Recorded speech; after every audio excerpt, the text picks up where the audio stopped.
ಚಾತುರ್ಮಾಸ್ಯ ಅಂತ ಹೇಳ್ತೇವೆ. 4 ತಿಂಗಳು ಸನ್ಯಾಸಿಗಳು ಒಂದೇ ಕಡೆಯಲ್ಲಿ ನಿಂತಿರಬೇಕು ಮಳೆಗಾಲದಲ್ಲಿ, ಶ್ರಾವಣಾದಿಗಳಲ್ಲಿ. ಆದರೆ ಯಾವ ಸನ್ಯಾಸಿಯು 4 ತಿಂಗಳು ಒಂದು ಕಡೆ ನಿಲ್ಲೋದಿಲ್ಲ. ಅವ್ರಿಗೆ ಪಾದ ಪೂಜೆ ಕಾಣಿಕೆ ಹೋಗಿಬಿಡ್ತದೆ, ಅದಕ್ಕೆ ಸುತ್ತಾ ಇರಬೇಕಲ್ಲ. ಅದಕ್ಕೇನು ಮಾಡ್ತಾರೆ, 1 ತಿಂಗಳಿಗೆ ಸಬ್ಸ್ಟಿಟ್ಯೂಟ್ ಒಂದು ಪಕ್ಷ 15 ಡೇಸ್ ಹಿಡಿದು 2 ತಿಂಗಳಿಗೆ ರೆಡ್ಯೂಸ್ ಮಾಡಿಕೊಳ್ತಾರಲ್ಲ. ಧರ್ಮರಾಜ, ನಾವು ಯಾಕೆ ಹಾಗೆ ಮಾಡಬಾರದು? 1 ವರ್ಷ ವನವಾಸ ಇದ್ದು 12 ವರ್ಷ ಮುಗಿಯಿತು ಅಂತ ಹೇಳಿದ್ರೆ ವೇದಕ್ಕೆ ವಿರುದ್ಧವಿಲ್ಲವಲ್ಲ, ಯಾತಕ್ಕೆ ಹೋಗಬಾರದು ಅಂತ ಕೇಳ್ತಾನೆ ಭೀಮಸೇನ. ಹೀಗೆ ಮಾಡ್ತಾನೆ ಅಂತ ಗೊತ್ತು ಕೌರವರಿಗೆ. ಆದ್ರಿಂದ ಅವರು ಬರಬಾರದು. ಅದಕ್ಕೇನು ಮಾಡಬೇಕು, ಕಾಡಲ್ಲಿ ಅವ್ರನ್ನ ಮುಗಿಸ್ಬಿಡ್ಬೇಕು. ಊರಲ್ಲಿ ಮುಗಿಸಿದ್ರೆ ಜನಾಪವಾದ ಬರುತ್ತೆ. ನೀರಲ್ಲಿ ಹಾಕಿದ್ರೆ ಸಾಯಲಿಲ್ಲ, ವಿಷ ಕಚ್ಚಿದ್ರೆ ಸಾಯಲಿಲ್ಲ. ಆರ್ಗಿನ ಮನೆಯಲ್ಲಿ ಪಾರಾದರೂ ಈ ತೊತ್ತಿನ ಮಗ ವಿದುರ ಈಗ ಪಾಂಡವರಿಗೆ ಸಹಾಯಕ್ಕೆ ಹೋಗಲಾರ. ಆದ್ರಿಂದ ಅವರನ್ನೇನಾದರೂ ಮಾಡಿ ಕೊಲ್ಲಬೇಕು ಅಂತ ಏನೇನೋ ಯೋಚನೆ ಮಾಡ್ತಾರೆ. ದುರ್ಶಾಸನ ಒಂದು ಹೇಳ್ತಾನೆ, ಕರ್ಣ ಒಂದು ಹೇಳ್ತಾನೆ, ಶಕುನಿ ಒಂದು ಹೇಳ್ತಾನೆ. ನೋ ಪ್ಲಾನ್ ಕ್ಲಿಕ್ಡ್, ಯಾವುದೂ ಸರಿ ಹೋಗಲಿಲ್ಲ. ಅಷ್ಟರಲ್ಲಿ ಮೈತ್ರೇಯರೆಂಬ ಮಹರ್ಷಿಗಳು, ಪರಾಶರರ ಶಿಷ್ಯರು, ಪರಾಶರಂ ಮುನಿವರಂ ಕೃತ ಪೌರ್ವಾನ್ಹಿಗಕ್ರಿಯಂ ಮೈತ್ರೇಯ ಪರಿವಪ್ರಚ್ಛ ಕೃತ ಪಾದಾಭಿವಂದನ. ವಿಷ್ಣು ಪುರಾಣದ ಮೊದಲನೇ ವಾಕ್ಯ ಇದು.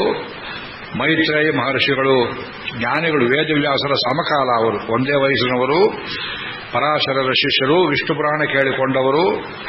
ಈ ದುರ್ಯೋಧನನಿಗೆ ಒಂದು ಬುದ್ಧಿ ಹೇಳಬೇಕು ಅಂತ ಕೌರವ ಸಭೆಗೆ ಬಂದರು. ಅನೇಕರಿಗೆ ಈ ಕಥೆ ಗೊತ್ತಿಲ್ಲ. ದುರ್ಯೋಧನನಿಗೆ ತೊಡೆ ಮುರಿದು ಸಾಯಿಲಿ ಅಂತ ಶಾಪವನ್ನು ಕೊಟ್ಟವರು ಈ ಮೈತ್ರೇಯರು. ಮುನಿಶಾಪ ಇತ್ತು, ಅದು ಬಂದ ಕಥೆ ಇದು. ದುರ್ಯೋಧನ ಪ್ರತಿಜ್ಞೆ ಮೊದಲೇ ಹೇಳಿದ್ದೇನೆ. ಪಾಂಡವರು ಕಾಡಿಗೆ ಹೋದದ್ದನ್ನು ಕೇಳಿದ್ರು, ತುಂಬಾ ದುಃಖಪಟ್ಟರು. ಪರಾಶರರೇ ಹೇಳಿ ಕಳಿಸಿದ್ರು, ಏನೋ ಮೈತ್ರೇಯ ಹೋಗೋ ನೋಡೋ ಏನಾಯ್ತಲ್ಲಿ. ಬಂದರು. ಧೃತರಾಷ್ಟ್ರ ಇವರು ಬಂದಿದ್ದಾರೆ ಅಂತ ತಿಳ್ಕೊಂಡು ಅವ್ರನ್ನ ಕರೆಸಿದ, ಕೂರಿಸಿದ ಪೀಠದಲ್ಲಿ. ನಿನ್ನ ಬುದ್ಧಿ ನೆಟ್ಟಿದ್ದೀನಿ ಅಂತ ಕೇಳಿದರು ಅವರು ಮೈತ್ರೇಯರು ಧೃತರಾಷ್ಟ್ರನಿಗೆ. ಏನ್ ಸ್ವಾಮಿ, ಏನ್ ಚಾಯಿತು? ನಿನ್ನ ತಮ್ಮನ ಮಕ್ಕಳನ್ನೆಲ್ಲ ಕಾಡಿಗೆ ಕಳಿಸಿದ್ದೀಯೇ, ಕಪಟ ದ್ಯೂತವನ್ನು ಮಾಡಿ.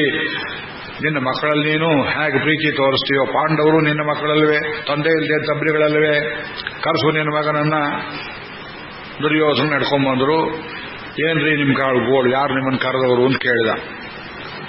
ಇವರು ಹೇಳಿದರು, ನಿನಗೆ ಆಪತ್ಕಾಲ ಬಂದರೆ ಇರಲಿ ಅಂತ ಒಂದು ದಿವ್ಯವಾದ ಧನುಸ್ಸನ್ನು ತಂದಿದ್ದೇನೆ, ಬಿಲ್ಲನ್ನ. ಅದನ್ನು ನಾನೇನು ಕೊಡಬೇಕಾದ್ರೆ ನೀನು ಪಾಂಡವರನ್ನು ವಾಪಸ್ ಕರಿಬೇಕು, ಅವರಿಗೆ ರಾಜ್ಯ ಎಲ್ಲ ವಾಪಸ್ ಕೊಡಬೇಕು ಅಂತ ಕೇಳಿದರೆ, ನಿಮ್ಮ ಬಿಲ್ಲು ಬೇಡ, ನಿಮ್ಮ ವರವೂ ಬೇಡ, ಹೋಗಿ ಆಚೆಗೆ, ನಿಮ್ಮನ್ನು ಕರೆದವರು ಯಾರು ಅಂತ ತಿರಸ್ಕಾರ ಮಾಡಿದ, ತೊಡೆ ತಟ್ಟಿದ. ಅವರು ಕೋಪ ಬಂತು, ಬಿಲ್ಲನ್ನು ಮುರಿದು ಹಾಕಿದರು. ಈ ತೊಡೆಯಿಂದಲೇ ನೀನು ಸಾಯುವಂತಾಗಲಿ, ತೊಡೆ ಮುರಿಸಿ ನಿನಗೆ ಭೀಮಸೇನ ಕೊಲ್ಲಲಿ ಅಂತ ಶಾಪವನ್ನು ಕೊಟ್ಟು ದುರುದುರುದುರ ಅಂತ ಹೋಗಿಬಿಟ್ರು. ಮೈತ್ರೇಯರ ಶಾಪ. ಅದಾದ ಮೇಲೆ ಒಂದು ದಿವ್ಯ ಘಟ್ಟಕ್ಕೆ ಬರ್ತಾ ಇದ್ದೇವೆ. ಅರಣ್ಯದಲ್ಲಿ ಮೊದಲನೇ ಸಲಕ್ಕೆ ನಮ್ಮ ಕೃಷ್ಣಸ್ವಾಮಿ, ವೇಣುಗೋಪಾಲ ಸ್ವಾಮಿ ಈ ದೇವಸ್ಥಾನದಿಂದ ಹೋಗಿದ್ದಾರೆ ನೋಡಿ. ಅಲ್ಲಿಗೆ ಎಲ್ಲಿದ್ದಾರೆ ಪಾಂಡವರು? ಕಾಮ್ಯ ಕವನದಲ್ಲಿದ್ದಾರೆ. ಅರ್ಜುನಾಭಿಗಮನ ಪರ್ವ 12ನೇ 12ನೇ ಅಧ್ಯಾಯದಲ್ಲಿ ಬರುತ್ತೆ ಕಥೆ ಇದು. ಕಾಮ್ಯಕವನ ಎಲ್ಲಿದೆ? ಅದು ಕುರುಕ್ಷೇತ್ರದಲ್ಲಿದೆ. ಅಂಥದ್ದೊಂದು ಅಯೋಧ್ಯೆ ಹತ್ರ ಇದೆ ಅಂತ ಮೊನ್ನೆ ಹೋಗಿದ್ದವರೊಬ್ಬರು ಹೇಳಿದ್ರು. ಅದು ಇನ್ನೊಂದು ಹೆಸರು ಇರ್ಬೋದು, ನಂಗೆ ಗೊತ್ತಿಲ್ಲ. ಕುರುಕ್ಷೇತ್ರ ಅವಶ್ಯವಾಗಿ ಹೋಗಬೇಕು, ನೀವು ಒಂದ್ಸಲವಾದರೂ ಹೋಗಬೇಕು. 100 ಮೈಲಿ ಉದ್ದ, 100 ಮೈಲಿ ಅಗಲದ ದೊಡ್ಡ ಕ್ಷೇತ್ರಕ್ಕೆ ಕುರುಕ್ಷೇತ್ರ ಅಂತಾರೆ. ಆ ಕ್ಷೇತ್ರ ಹಾಗೇ ಇದೆ, ಇಂಟ್ಯಾಕ್ಟ್ ಇದೆ. ಭೂಮಿನ ಯಾರು ಎತ್ಕೊಂಡು ಹೋಗುವಾಗಿಲ್ಲ, ಬಾಬರ್ ಅಕ್ಬರ್ ಯಾರು ಎತ್ಕೊಂಡು ಹೋಗಿಲ್ಲ. ಆ 100 ಮೈಲಿ ಉದ್ದ, 100 ಮೈಲಿ ಅಗಲದ ಕ್ಷೇತ್ರದಲ್ಲಿ ಎಷ್ಟು ತೀರ್ಥ ಇದೆ ಗೊತ್ತೇನು? 75 ಲಕ್ಷ ತೀರ್ಥ ಇದೆ. 75 lakhs. ಭೂಮಿ ಹೀಗಂದ್ರೆ ನೀರು ಬಂದುಬಿಡುತ್ತೆ. ಅದು ಕುರುಕ್ಷೇತ್ರದಲ್ಲಿ ಎಷ್ಟೋ ಸಲ -ಡಿಗ್ರಿ ಟೆಂಪರೇಚರ್ ಬರ್ತದೆ, 48-49 ಆಗ್ತದೆ. ಸಮುದ್ರ ಮಟ್ಟಕ್ಕಿದೆ ಅಂತ ಹೇಳ್ತಾರೆ. ಬ್ರಹ್ಮದೇವ ಭಗವಂತನಿಂದ ಅಪ್ಪಣೆಯನ್ನು ಪಡೆದು ಜಗತ್ ಸೃಷ್ಟಿ ಮಾಡುವುದಕ್ಕೆ ಎಲ್ಲಿ ಕೂತುಕೊಂಡನೋ ಸಂಕಲ್ಪ ಮಾಡುವುದಕ್ಕೆ, ಅದು ಬ್ರಹ್ಮ ಸರಸ್ಸು, ಬಿಂದು ಸರಸ್ಸು ಅಂತ ಹೇಳಿ, ಅದು ಕುರುಕ್ಷೇತ್ರದಲ್ಲಿರುವಂತಹದ್ದು. ವೈಶಂಪಾಯನ ಸರಸ್ಸು, ಅದಕ್ಕೆ ಮೊದಲನೇ ಹೆಸರು ದ್ವೈಪಾಯನ ಸರಸ್ಸು. ಅದಕ್ಕೂ ಮೊದಲನೇ ಹೆಸರು ಬೇರೆ ಬೇರೆ ಹೆಸರು. ದ್ವೈತವನ ಅಂತ ಹೇಳ್ತಾರೆ, ದ್ವೈತ ಸರೋವರ ಅಂತ ಹೇಳ್ತಾರೆ. 4 ಮೂಲೆಯಲ್ಲಿ ಆ 100 ಮೈಲಿ ಉದ್ದ ಅಗಲದ ಕ್ಷೇತ್ರದಲ್ಲಿ 4 ದಿವ್ಯ ಯಕ್ಷ ಸರೋವರಗಳಿವೆ. ಅದರಲ್ಲಿ ಒಂದರಲ್ಲಿ ಯಕ್ಷ ಪ್ರಶ್ನೆ ವನಪರ್ವದ ಕೊನೆಯಲ್ಲಿ ನಡೆಯಿತು. ಅದು ಬಹಳ ದೊಡ್ಡವಾದ ಭೂಮಿ, 7 ನದಿಗಳು, 7 ಸಿಂಧುಗಳು, ದೃಷದ್ವತಿ ಸರಸ್ವತಿ ನದಿಯ ನಡುವೆ 5 ನದಿಗಳು, ಸಮೃದ್ಧವಾದ ಜಾಗ Kurukshetra. Fortunately it is entirely which in our present India. ಎಲ್ಲಿದೆ? ಹರಿಯಾಣ ದೇಶದಲ್ಲಿದೆ. ಅದು ದೆಹಲಿಯಿಂದ 200 ಮೈಲಿ ದೂರವಾಗುತ್ತೆ. ಆ ಕ್ಷೇತ್ರಕ್ಕೆ ಒಂದ್ಸಲ ಹೋಗಿದ್ದೇನೆ, ಮತ್ತೆ ಹೋಗಬೇಕು ಅಂತ ಆಸೆ. ಒಂದು ಗೀತಾ ಸಪ್ತಾಹವನ್ನಲ್ಲೇ ಮಾಡಬೇಕು ಅಂತ ಆಸೆ. ಕುರುಕ್ಷೇತ್ರದಲ್ಲಿ ಯಾವ ಜಾಗದಲ್ಲಿ ಕೃಷ್ಣ ಭಗವದ್ಗೀತೆ ಹೇಳಿದನೋ ಅದು ಒಂದು ಮರದ ನೆರಳು, ಆಲದ ಮರದ ನೆರಳು. ಆ ಆಲದ ಮರ ಇನ್ನೂ ಇದೆ ಅಲ್ಲಿ, ಅದೇ ಜಾಗದಲ್ಲಿ. ಅದು ಸಾಯುವುದೇ ಇಲ್ಲ. ಅದರ ಮೇಲೆ ನೆಟ್ ಹಾಕಿದ್ದಾರೆ, ಪಕ್ಷಿಗಳು ಬಂದು ವೃಷ್ಟಿ ಮಾಡದೇ ಇರಲಿ ಅಂತ. ತುಂಬಾ ಚಳುವಾದ ಎಲೆ ಹೊಂದಿರತಕ್ಕಂಥ ಮರ. ಆ ಕಾಮ್ಯಕವನಕ್ಕೆ ಹೋಗಿದ್ದಾರೆ ಪಾಂಡವರು. ದ್ವೈತವನ ಇನ್ನೊಂದು ಮೂಲೆಯಲ್ಲಿ ಬರ್ತದೆ. ಯಾತ್ರೆ ಹೋದರೂ ಚೆನ್ನಾಗಿರೋ ಜಾಗ, ಸುಖವಾಗಿರಲಿ ಅಂತ ಪಾಂಡವರು ಹೊರಟರು. ಹೊರಡುವಾಗಲೂ ಕೃಷ್ಣ ಧ್ಯಾನವನ್ನು ಮಾಡಲಿಲ್ಲ ಪಾಂಡವರು. ರಾಜಸೂಯಾಗಬೇಕು ಕೃಷ್ಣನನ್ನು ಕಲಿಸಿದರು. ಜೂಜಾಡುವಾಗ ಕೃಷ್ಣ ಧ್ಯಾನವಿಲ್ಲ. ಅಡವಿಗೆ ಹೊರಡುವಾಗಲೂ ಕೃಷ್ಣ ಧ್ಯಾನ ಮಾಡಲಿಲ್ಲ. ಆಗ ಕೃಷ್ಣನೇ ಅಯ್ಯೋ ಪಾಂಡವರಿಗೆ ಹೀಗಾಯಿತೆ ಅಂತ ತಿಳ್ಕೊಂಡು ಅವರನ್ನು ನೋಡಬೇಕು ಅಂತ ಬರ್ತಾ ಇದ್ದಾನೆ. ಪಾರ್ಥಾನಾಮಭಿಷಂಗೇಣ ಯಥಾ ಕ್ರುದ್ಧಂ ಜನಾರ್ದನಂ ಅರ್ಜುನ ಶಮಯಾಮಾಸಾದಿ ದಕ್ಷಂತಮಿವ ಪ್ರಜಾ. 8ನೇ ಶ್ಲೋಕ. ಅದರ ಹಿಂದೆಂದು ಓದಲಿಲ್ವಲ್ಲ. ಅವನು ಬಂದದ್ದನ್ನು ನೋಡಿದರು ಊರಿನಿಂದ ಪಾಂಡವರು. ಕೃಷ್ಣನ ಜೊತೆಯಲ್ಲಿ ಇನ್ನೂ ಅನೇಕರಿದ್ದರು. ಪಾಂಚಾಲ ದೊರೆಗಳ ಮಕ್ಕಳೆಲ್ಲ ಇದ್ದರು. ಧೃಷ್ಟಕೇತು ಇದ್ದ, ಕೇಕೈರಾಜರಿದ್ದರು, ಭೋಜರಿದ್ದರು, ವೃಷ್ಣಿಗಳು, ಅಂಧಕರು, ಅನೇಕ ದೊರೆಗಳೆಲ್ಲ ಕೃಷ್ಣನ ಜೊತೆಯಲ್ಲಿ ಬಂದಿದ್ದಾರೆ. ಪಾಂಡವರನ್ನು ವಿಚಾರಿಸಬೇಕು. ಯಾರ ಮನೆಯಲ್ಲಾದರೂ ಒಂದು ಅನರ್ಥವಾದರೆ ಬಂಧು ಬಾಂಧವರೆಲ್ಲ ಯೋಗಕ್ಷೇಮ ಮಾಡ್ತಾರೆ. ಅಯ್ಯೋ ಅವರು ಹೋಗಿಬಿಟ್ರೆ, ಅಯ್ಯೋ ನಿಮಗೆ ಇಷ್ಟೆಲ್ಲ ಹಣಕಾಸು ವ್ಯರ್ಥವಾಯಿತೆ, ದುಃಖ ವಿಚಾರಿಸುವಂತೆ.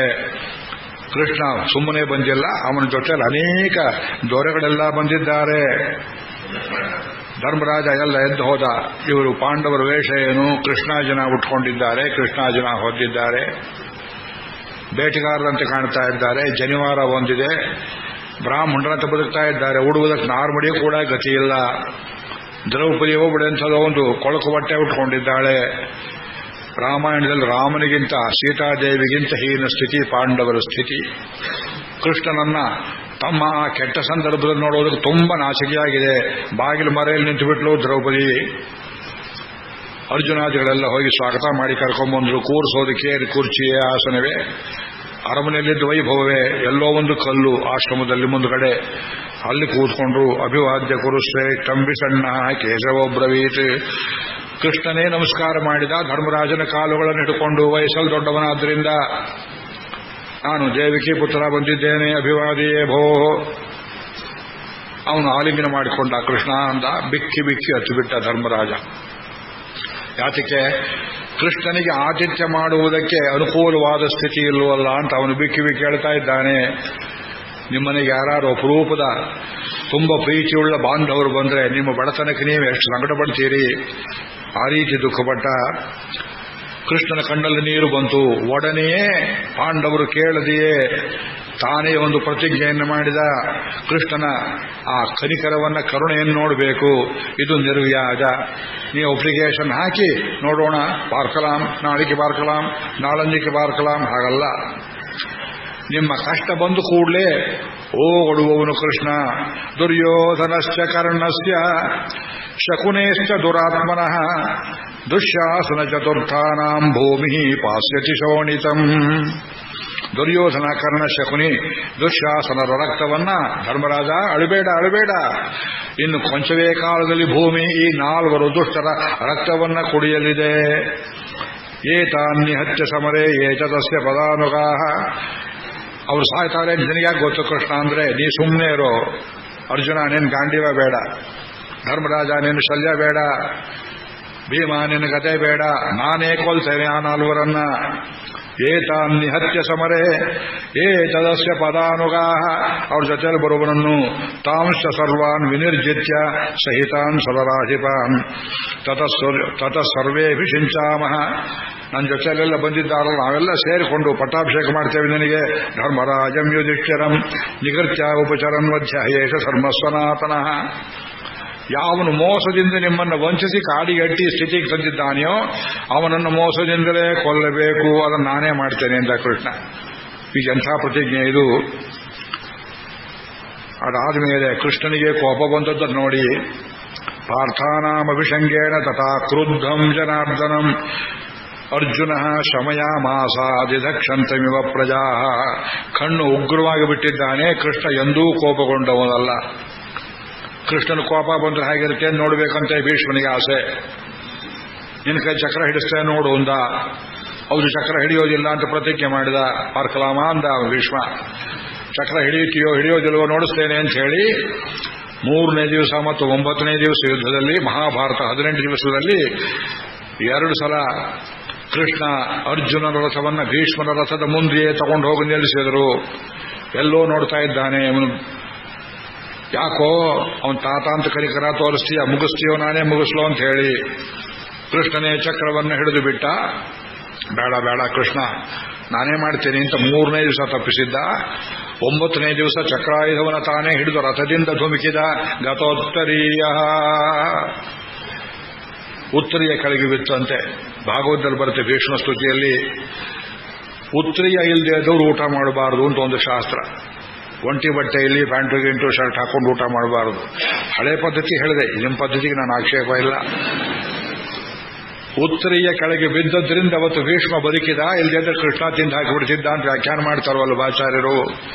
ಚಕ್ರವನ್ನು ಹಿಡಿದು ರಥದಿಂದ ಕೆಳಗೆ ಯಾವಾಗ ಓಡಿ ಬರ್ತಾ ಇದ್ದಾನೋ ಕೋಪಗೊಂಡು ಕಣ್ಣಿನಿಂದ ನೋಡ್ತಾ ಭೀಷ್ಮನು ಬಿಲ್ಲು ಬಾಣ ಕೆಳಗೆ ಹಾಕಿ, ಹಿ ಪುಂಡರೀಕಾಕ್ಷ, ಆರೋ ಸ್ವಾಮಿ, ನೀ ಕೋಪಗೊಂಡ್ರೆ ನಿನ್ನ ಸೌಂದರ್ಯ ಹೇಗಿದೆ ಅಂತ ನೋಡಬೇಕು ಅಂತ ಮಾಡಿದೆಯಪ್ಪ, ನನ್ನ ಕಾಪಾಡುವಂತ ಅವನ ಪಾದಗಳನ್ನು ಮುಟ್ಟಿ ನಮಸ್ಕಾರ ಮಾಡ್ತಾನೆ. ಕೃಷ್ಣನ ಕೋಪ ಅಂದ್ರೆ ಹೇಗಿರಬೇಕು, ತಪಸ್ಸು ಮಾಡಿ ಕಾಣಬೇಕು.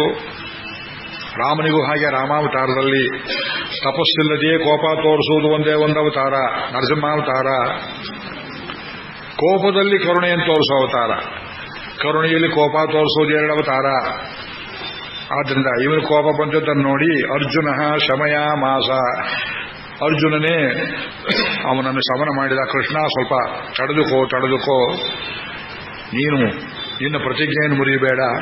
ಈ ಕೌರವರಿಗೆ ನಾವೆಲ್ಲ ಏನೇನು ಮಾಡಬೇಕು ಅಂತ ಪ್ರತಿಜ್ಞೆ ಮಾಡಿದ್ದೇವೆ, ಅದು ಕಾಲ ಬರಲಿ ಅಂತ ಕಾಯ್ತಾ ಇದ್ದೇವೆ ಅಂತ ಹೇಳಿದ ಮೇಲೆ ತೂಷ್ಣೀಮಾಸಿ ತತಪಾರ್ಥಂ ಇತ್ಯವಾಚ ಜನಾರ್ದನ. 44ನೇ ಶ್ಲೋಕ. ಸುಮ್ಮನೆ ಕೂತ ಏನು ಹೇಳಬೇಕಂತ ಗೊತ್ತಾಗಲಿಲ್ಲ ಕೃಷ್ಣನಿಗೆ. ಕೋಪ ಬಂತು, ಇಲ್ಲೇ ಮುಗಿಸಬೇಕು ಅಂತ ಇವನು ಮಾತಾಡೋಕೆ ಅವಕಾಶ ಕೊಡಲಿಲ್ಲ ಅರ್ಜುನ. ಕೋಪ ಉತ್ತರ ಕ್ಷಣದಲ್ಲಿ ಕರುಣೆಯಾಯಿತು. ಕೃಷ್ಣನ ಕಣ್ಣಲ್ಲಿ ಧಾರಾಕಾರವಾಗಿ ನೀರು ಸುರಿತಾ ಇದೆ. ಅರ್ಜುನನನ್ನು ಬಾಚಿ ತಬ್ಬಿಕೊಂಡ. ಎಂಥ ಮಾತನಾಡ್ತಾನೆ, ಮಮೈವತ್ವಂ ತವೈವಾಹಂ. ಅಷ್ಟಾಕ್ಷರ ಮಂತ್ರಾರ್ಥ. ಅರ್ಜುನ, ನೀನು ನನ್ನವನು, ನಾನು ನಿನ್ನವನು. ಮಮೇವತ್ವಂ ತವೈವಾಹಂ ಏಚ ಮದೀಯಾ ತವೈವಚ. ನನ್ನವರಂತೆ ಯಾರಿದ್ದಾರೆಯೋ ಅವರೆಲ್ಲ ನಿನಗೂ ಸೇರಿದವರು. ಯಸ್ತ್ವಾಂ ದ್ವೇಷ್ಟಿ ಸಮಾನ್ ದ್ವೇಷ್ಟಿ. ನಿನ್ನನ್ನು ದ್ವೇಷ ಮಾಡಿದವನು ನನ್ನನ್ನು ದ್ವೇಷ ಮಾಡಿದಂತೆ. ಯಸ್ತ್ವಾಮನು ಸಮಾಮನು. ನಿನ್ನನ್ನು ಅನುಸರಿಸಿದವನು ನನ್ನನ್ನು ಅನುಸರಿಸಿದಂತೆ. ನರಸ್ತ್ವಮಸಿ ದುರ್ಧರ್ಷ. ನೀನು ನರ ಕಾಣೋ. ಹರಿರ್ನಾರಾಯಣೋ ಹ್ಯಹಂ. ತನ್ನ ಗುಟ್ಟು ಹೇಳಿಬಿಟ್ಟ. ಕೃಷ್ಣಾವತಾರದಲ್ಲಿ ರಾಮಾವತಾರದ ಹಾಗಲ್ಲ. ನಾನು ನಾರಾಯಣ, ನೀನು ನರ ಕಾಣೋ. ನಿನ್ನ ದ್ವೇಷ ಮಾಡಿದ ನನ್ನೂ ದ್ವೇಷ ಮಾಡಿದ ಹಾಗೆ, ನಿನ್ನ ಪ್ರೀತಿ ಮಾಡಿದನ್ನೂ ಮಾಡಿದ ಹಾಗೆ. ಕಾಲೇ ಲೋಕಮಿಮಂ ಪ್ರಾಪ್ತೌ ನರನಾರಾಯಣ ವೃಷಿ.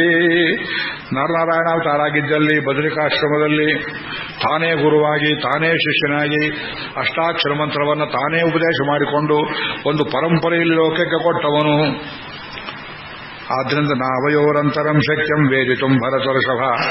ನಮ್ಮನ್ನು ಬಿಡಿಸುವುದಕ್ಕೆ ಯಾರಿಗೂ ಶಕ್ಯವಿಲ್ಲ ಅಂತ ಕೃಷ್ಣ ಹೇಳಿದ ಮೇಲೆ ತಸ್ಮಿನ್ ವೀರ ಸಮಾವಾಯೇ ಸಮೃದ್ಧೇಶ್ವತ ರಾಜಸು. ಅಷ್ಟೆಲ್ಲ ದೊರೆಗಳಲ್ಲಿ ದೃಷ್ಟದ್ಯುಮ್ನ ಇದ್ದಾನೆ ಮೊದಲಾದವರು.